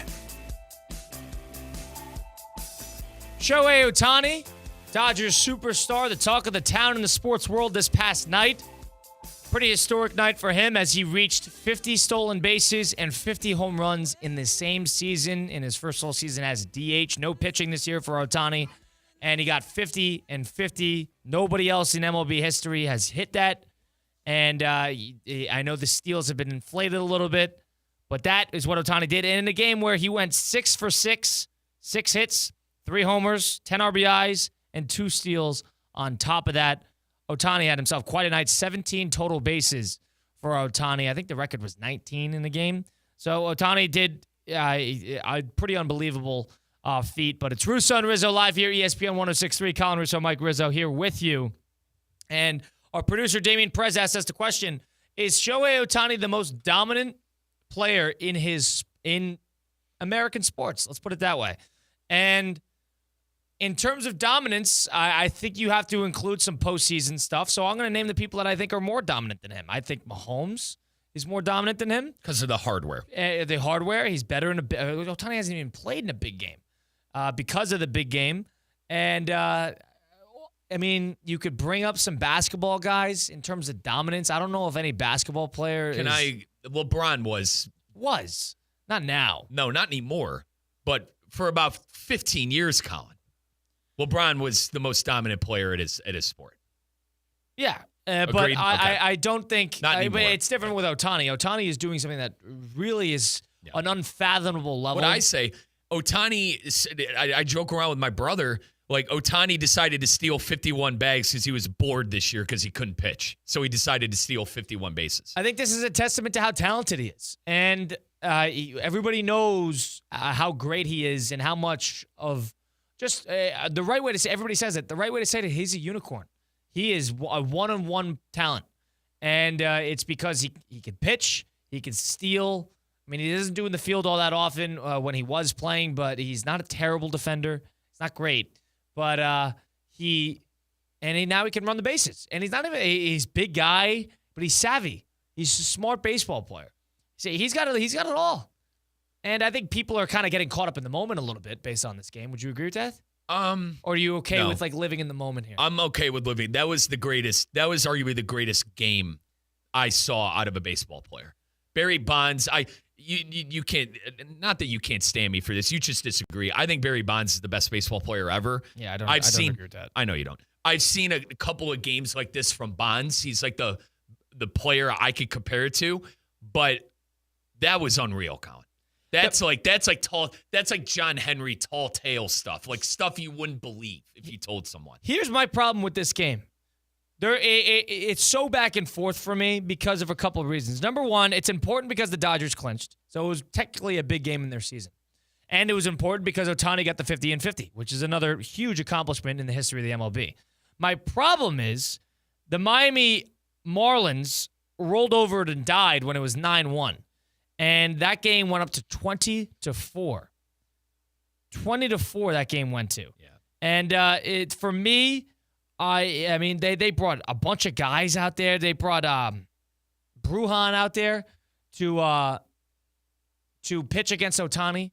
And for me, that third homer, I mean, just exit off. Why is he pitching in that situation? You already have the record at this point. So that's why I don't bash him for getting the record. He had the record against a reliever. But when you're doing it against a position player, and all of a sudden you get 2 more RBIs, another home run, and another at-bat there, for that, I can't put that much stock in terms of the greatest performance I've ever seen. I don't even know if I'd argue it's the best game of Ohtani, the best day, keyword, of Ohtani's career. Last summer, he had a game against the Tigers where he pitched a complete game shutout, and then the second game, he had 2 homers. Doubleheader. That's the same day. That's the great Bambino stuff. That is incredible.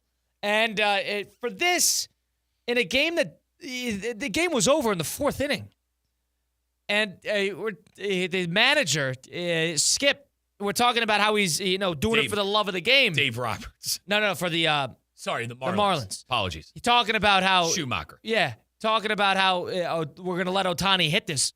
I mean, I guess it doesn't matter. You guys are 35 games under 500. Their season was over after. What, are you going to intentionally walk him in a 19-run game? Really? I don't know. I can't put too much stock into the total stat. Lance, we know how impressive he is. Have you seen the stuff about people talking about Ohtani being like one of the greatest players of all time and everything? I'm there. I don't know. I'm there. He hasn't played a big game. If people want to bring up the World Baseball Classic, I mean, sure. But no, you're right, Colin. He doesn't have that's why he went to the Dodgers. That's why it hurts Trout. But you understand, hang on. That's why he went to LA. We're going to see that. Okay. We're going to see him. So we're going to see, I can't promise you that the Dodgers are going to make the World Series this year. Do I personally think they are? Yes. But we're going to see him when the lights are the brightest. What's been the big conversation with Mike Trout? Obviously Mike Trout not on Shohei Ohtani level with statistics and the impressiveness of what he's doing, pitching, running, and hitting. But Mike Trout's caveat is he's got all the stats. He's just never played in a big game. Kyle, and now he can't stay healthy. Right. But back to Ohtani. Ohtani threw for 219 strikeouts in 2022. He threw for 167 strikeouts in 2023. And when he was allowed to pitch in 2022, 2023, 15 wins, 10 wins, and now he's stealing 51 bases. And the game last night, 51 home runs, over 100 RBIs again. He's damn near the best baseball player I've ever seen. He's a robot. He's not human, man. I think there's a different distinction we have to make when it comes to Ohtani in terms of talent. But doesn't that say so? You listen to what you just said. Sorry to cut you off, Kyle. You said we got to make an exception because it's Ohtani. A distinction. But because it's Ohtani. Like, that's the kind of guy he is because he does so much, right? There's a difference between greatest and most talented. A lot of people would argue that Aaron Rodgers is more talented than Tom Brady. Is he better than Tom Brady as an NFL quarterback? Would anybody rate him above Tom Brady as a quarterback? No. But is he more talented? Yeah. Everybody knows Rodgers has more arm talent and is probably more gifted of a football player than somebody like Tom Brady. I think Ohtani falls into this realm. There are greater baseball players than what we have seen from Ohtani. And I think it's important to acknowledge what greatness really is in sports. It's how good you are, how much of an impact you had, and how successful you were in the era in which you play. Ohtani, successful statistically, hasn't played in a big game. That, to me... He's going to change that, though. You got to wait. He's young. He's like 28, 29. And I got some people saying this is the most talented baseball player we've ever seen. I mean, Ruth did that and he won. And you want to bring up the Ruth stuff with that. Don't get me started. You were screaming at O'Terry this morning. People want to bring up if Ruth was playing against nobodies, well, how come nobody else did it? How come he was the only one who did it? How come he had 59 homers in 1921 and the next highest was 23? And the next highest after that was 19. How about why did that happen? How did he get 497 total bases that year, and that's still a record that stands 105 years later? Because he was playing nobodies? Was he the only one who was a capable baseball player? No, he was great compared to the era. That's what greatness is. And he won. Also, let me take it a step further with the Babe, because a lot of my buddies, they bring up the conversation of Ruth wouldn't be able to, whatever. Listen, the Babe made the MLB what it is, Colin. He commercialized the home run? The Babe made the MLB. The Babe was the reason my great-grandfather started watching baseball, and probably your great-grandfather. And the reason we bring this up is because he made it fun. Ruth is the only comparison to Ohtani, which is a testament to how great he is. Ohtani is the only player in the history of baseball that could hold a candle in terms of talent to Ruth. The only player in the history of baseball based on the dual threat capability with pitching and hitting. And he's a better runner than Ruth was. Ruth probably a little more successful on the mound when he pitched, but Ohtani is a better runner. So you're looking for postseason success from Ohtani. That's important. Baseball is a 1 in 30 people game, and I understand that. But great players play great in big spots. But all right, say he wins a couple of let's say he wins 1 or 2 times with the Dodgers. Would that maybe change your opinion? And he plays well, Of course. I think that's the inevitable. Of course. He's got to stay healthy. Outside of it, and we've seen him get hurt, right? We've seen Ohtani get hurt. If Ohtani stays healthy, I think the Dodger Tower of Terror of Mookie and Shohei and Freeman, they got to be able to win. Yeah, and they haven't been able to stay stay healthy. Pitching. To your point, you bring up pitching. They have the pitch. It's just they're not healthy. And that's the injury bug. That's what you get for spending $5 billion on your payroll. That's it. That's what you get. And for my take on I circle back on the point. There is a difference between talented and greatness. Ohtani is as talented as we've ever seen since Ruth, and it's as talented as we've ever seen. But he is not I've heard people say it. He is not one of the greatest baseball players we've ever seen in the sport yet. We shift to Pennsylvania. We bring Nathan into Russo and Rizzo. Nathan, you're on the program. What's up? What do you got? Hey, man, what's going on? Glad to be here with you guys. Thanks, partner. What's on your mind? Hey, so, you guys have been talking about Shohei Ohtani a lot, and I have to agree with you, man. I mean, he's really been a big force in sports lately. But to say he's the most dominant when you got a guy like Justin Fields playing, I think that's absolutely ridiculous. I think that's a bad take. Let me ask you this. You would say, let me ask you Yeah, this. go ahead. Is Russell Wilson going to take a snap this year? Hey, buddy, I'm talking about Justin Fields, not Russell Wilson. OH, man. You're talking to a Buckeye here, man. OH, dude. Oh yeah, yeah. More like suck guys. How you guys done against Michigan the last couple years, huh, bub? We'll be all right, dude. We'll Hey, be all it's right. all right. Hey, Ryan Day has the NIL money. It's okay. But hey, we're talking about Justin Fields here. We're not talking about the suck guys. All right. All right, very strong take. Nathan Wow. from Pennsylvania. Appreciate it, Nathan. A little upset. Appreciate the call. You got to, unless you have a question. Well, no, I mean, I kind of just wanted to get in on the conversation, Sure. I'm a college kid. I want to be in the conversation with the world and what's going on. I'm a big fan of ESPN and what you guys do. But, I just have to disagree. I mean, I don't think Justin Fields is getting the love that he deserves. I mean, the QBR rating the last, 2 weeks has been off the charts. I mean, how could you even say that anyone is more dominant than him? Have they scored 20 points this year? Yeah, okay. What's their record? Did they lose any of those games? You play Bo Nix? You going to take a victory lap for playing Bo Nix? Buddy, a win is a win. I'm not arguing. I don't know what you're talking about. I'm not arguing that, but you play in arguably the toughest division in football. Not arguably, it is the toughest division, sir. And guess what? We've owned it. The Steelers have absolutely obliterated every other team in that division. All right. Hang on. We're circling around here. Baltimore has won that division. What are we talking about here? I appreciate the call. What's last thing? Go ahead. No. I heard he said something about somebody else winning the division. I said Baltimore has been running that division for the last couple of years. Yeah, and how's Lamar Jackson done once he's won it, huh? Yeah, Choking in the playoffs every year? I mean, that's the first. Hang on, but the Squealers haven't won since my buddy Santonio Holmes was there. All right, so let's relax here. And that was with Bill Cowers. That was with Bill Cowers' team.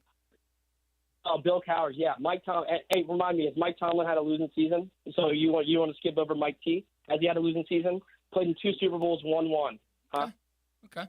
Appreciate the call, Nathan, from Pennsylvania. Very fired up about Justin Fields. Probably hung around a little too long there, but, very fired up. He's a Pittsburgh fan. It's the blue-collar fan. That's what they care about. Good for them. I give them you know me. My Browns blood kicked in. I know we're a sorry sap of fans in Cleveland, but I hear that. Ingia. My God, he's talking about the Steelers. What, did they win 5 Super Bowls? Justin Fields throw for 400 yards in 2 games, Colin? What's going on here? With OHTANI, I have to circle back. What's going on here? OHTANI needs a lot more to prove, accolades-wise. And here's the final point I'll make on OHTANI. We know how great he is. We know how talented he is. OHTANI is not having the best season in his own league, in his own professional sport. Aaron Judge, hey, OHTANI's a DH. This is all about hitting.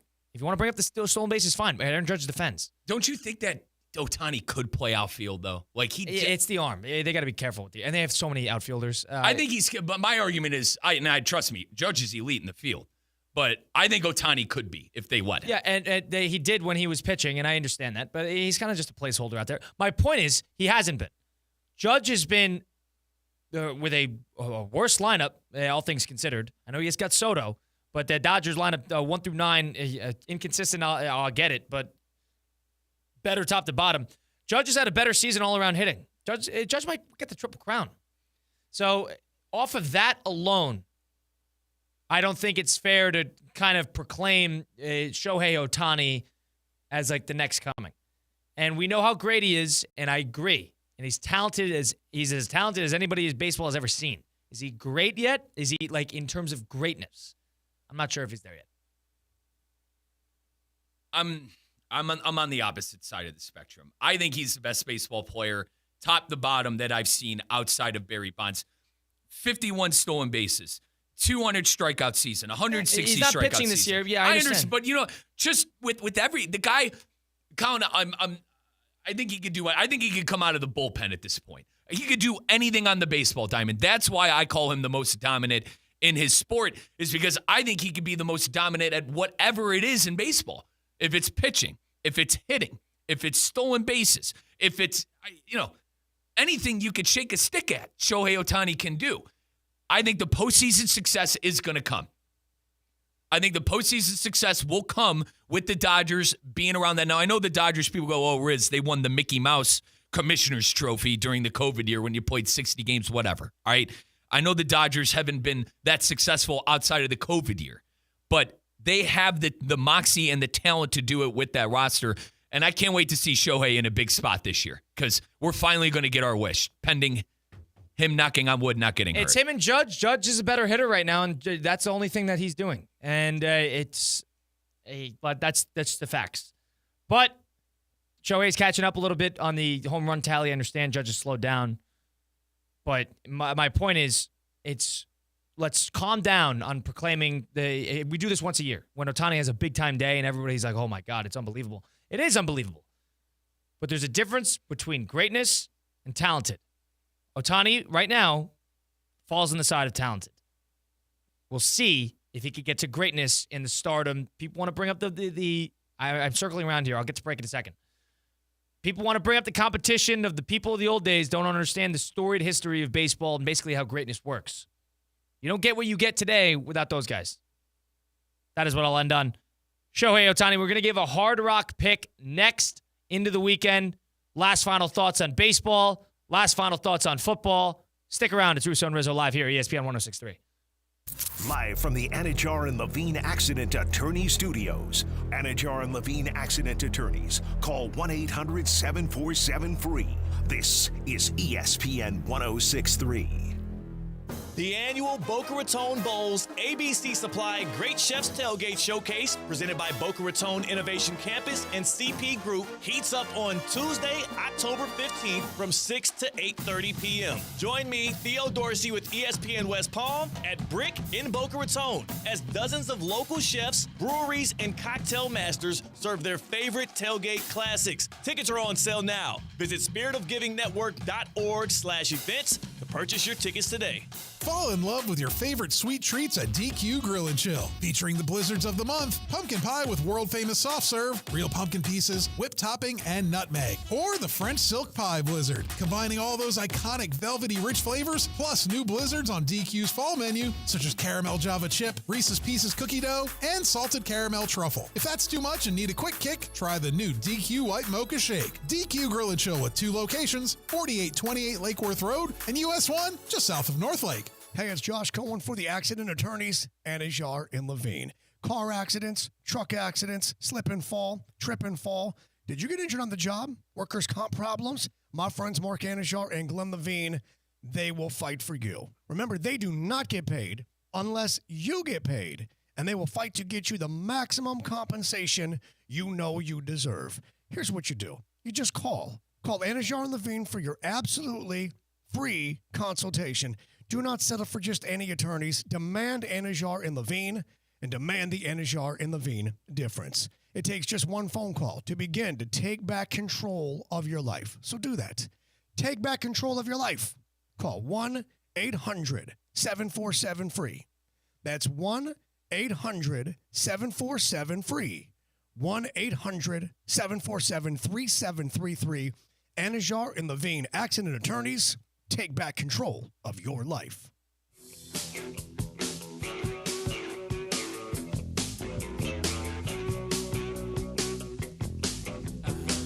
Let's get back to the Anajar and Levine Accident Attorney Studios. This is Russo and Rizzo on ESPN 106.3.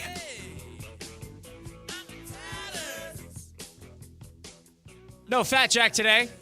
Fat Jack is on sabbatical. A little quick hiatus for our pal. We need to text him our Mac pick. We need to tell him Toledo. Anyone got Fat Jack's number? Yeah, we're going to have to email him that. That was our pick for Punchline Picks. Wow. He's $1,000 richer because of our astute studying on the Mid-American Conference. And then he doesn't watch the game. He doesn't even check. And he said he was going to burn his Ohio jersey. You don't even have an Ohio. I don't understand. He doesn't even check. Takes 2 seconds. He goes, yeah, I asked my buddy Mike, and he said they didn't cover. Well, Mike was wrong. Did he say that?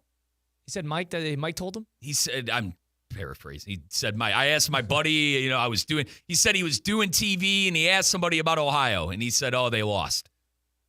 Thanks, buddy. No Fat Jack today. Maybe it's a blessing.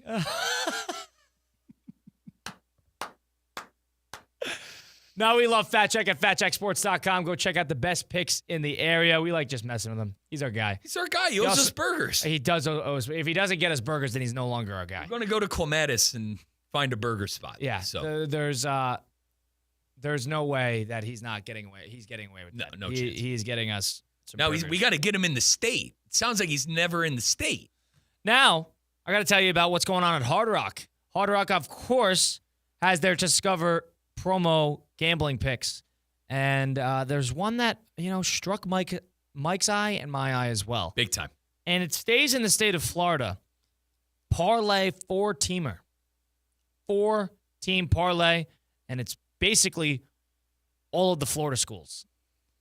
It's FSU. I think they're taking on Cal. Miami taking on South Florida. And Florida's got Mississippi State, who just got pounded. And then finally, Florida Atlantic against UConn. So it's a 4-team parlay, money line. Florida Atlantic, Florida in Gainesville, and then Miami. The tough one is the last one in Florida State. They play at home against Cal, 7 p.m. on Saturday on ESPN2. They are 0-3 on the year. I mean, they can't lose 4 in a row, right? Let's take a look at Cal real quick, all right? Cal is 3-0. They beat UC Davis. Oh, boy, Colin. They won at Auburn. Now, Hugh Freeze is doing his best fraud impersonation at Auburn, running that program into the ground like everyone after Gus Malzahn. But at Auburn, Colin, I think Auburn's a better team than Florida State. I don't know if that's a hot take. Auburn's played 3 games this year. They dismantled New Mexico and dismantled Alabama A&M and lost by 7 at home to Cal. So they really haven't played anyone either. They're on the same level, though, as Florida State, Auburn. And I cannot believe that this is the toughest game in our leg. How is Florida State at home against Cal the toughest leg of this parlay? Florida Atlantic's not any good either. No offense to our intern in the studio, but they got Colton, our buddy Colton. They got UConn. And UConn, I mean, traditionally, there's a couple high school teams in the area. You're a UConn fan. What do you mean? I'm a big, UConn hoops. UConn football is terrible. They lost 50-7 to Maryland. I haven't heard a thing about Maryland all year. Then they played Merrimack. They won 63-17, and then they played Duke and actually competed with Duke a little bit, 26-21. So I wonder what you're going to see out of UConn, but that is our Hard Rock bet pick. It is going to be Florida Atlantic over UConn, Florida State over Cal, Miami over USF, and Florida over Mississippi State. Wow. I know. I'm 454. I'm pumped. And That's our pick. Dude, everyone tail us, man. Get on that Hard Rock. Okay, this is not a disclaimer. This is no handicapping show, so we are not telling you. You could join us. We're hot. Like. We're hot. Join us if you like. We are not telling you guys to do anything. Just covering our own fannies for legality purposes. You want to know what we're telling them to do? You got to download that app and check it out. Go check it out. It's on the Hard Rock app. It's a sponsored promo bet parlay. All the Florida teams winning. You're a Florida fan. Go take advantage at Hard Rock Bet. It's legal in Florida, like we said. On Hard Rock Bet, it's Florida's only legal sportsbook app. Number 4 in September. Have you been able to bet on football in Florida? Now on Hard Rock Bet, it's available. Go do it. NFL and college football. Bet on this week's games. Who you think is going to win it all? Win the divisions in the NFL. Win the conferences in the NFL. College football. They got it all. Go try Hard Rock Bet now and get up to $100 back if your first bet does not win. Your first bet can be a parlay, prop, over, more. It's up to you. Hard Rock Bet has it all. Amount you bet is the same amount you get back, paid as a bonus bet. Try Hard Rock Bet today and go check out that all-Florida parlay moneyline bet that we like, Mike and I. That is Hard Rock Bet, offered by the Seminole Tribe of Florida. Must be 21 plus and physically present in Florida to wager. Terms and conditions apply. Concerned about gambling? Call 1-888-ADMITTED. Also, Kyle, do you ever punchline picks? Do you? Because, I mean, even check those out. I'm confident. I don't know about you, but I'm confident about I said this is the most confident I feel about our punchline picks. You like our punchline picks this week? I do. And we got those lines at Hard Rock Bet as well, so feel free, to check those lines out. Our lock we picked, we're Baker Bros, Tampa Bay. We're Baker Bros, 6.5. We took Tampa Bay. Now, the game I'm most worried about, and I think the game Colin is most confident about, are those Hawaii Rainbow Warriors playing at midnight on Saturday. I love it. -8 on Hard Rock. I love it. Give us Hawaii in this one. Northern Iowa, either going from Northern Iowa to Denver to San Francisco to Honolulu, or going from Northern Iowa to Denver nonstop to Honolulu, or going from Northern Iowa to Minneapolis to San Francisco to Honolulu. Forget that travel schedule. They are going to come in. You are fascinated by the sense that they're flying commercial. There's no way. There's no way they have a chartered flight. Give me Hawaii easily in this one.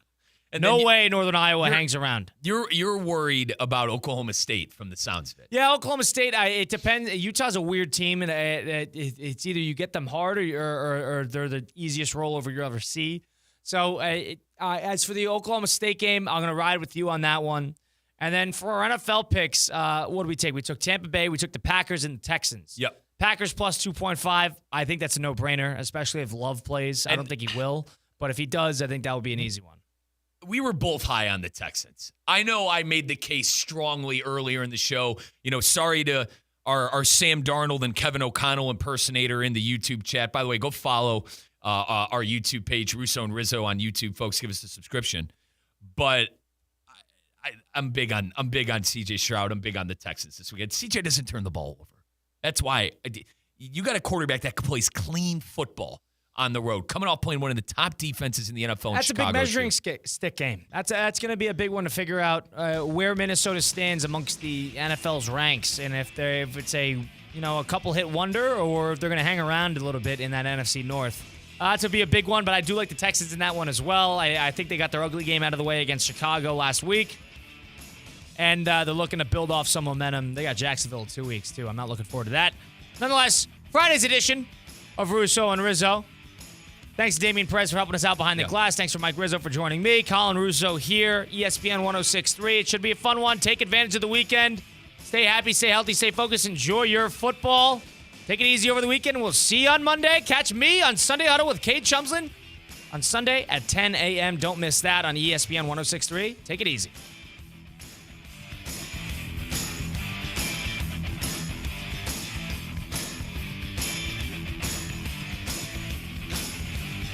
What's the Anajar and Levine difference? If you're the victim of a car crash, you will always speak to a lawyer. You'll always get the highest standard of care from our dedicated legal team, and we'll always fight to get you the maximum compensation you deserve. That's the Anajar and Levine difference. Call our legal team right now for a free consultation. Call 1-800-747-FREE.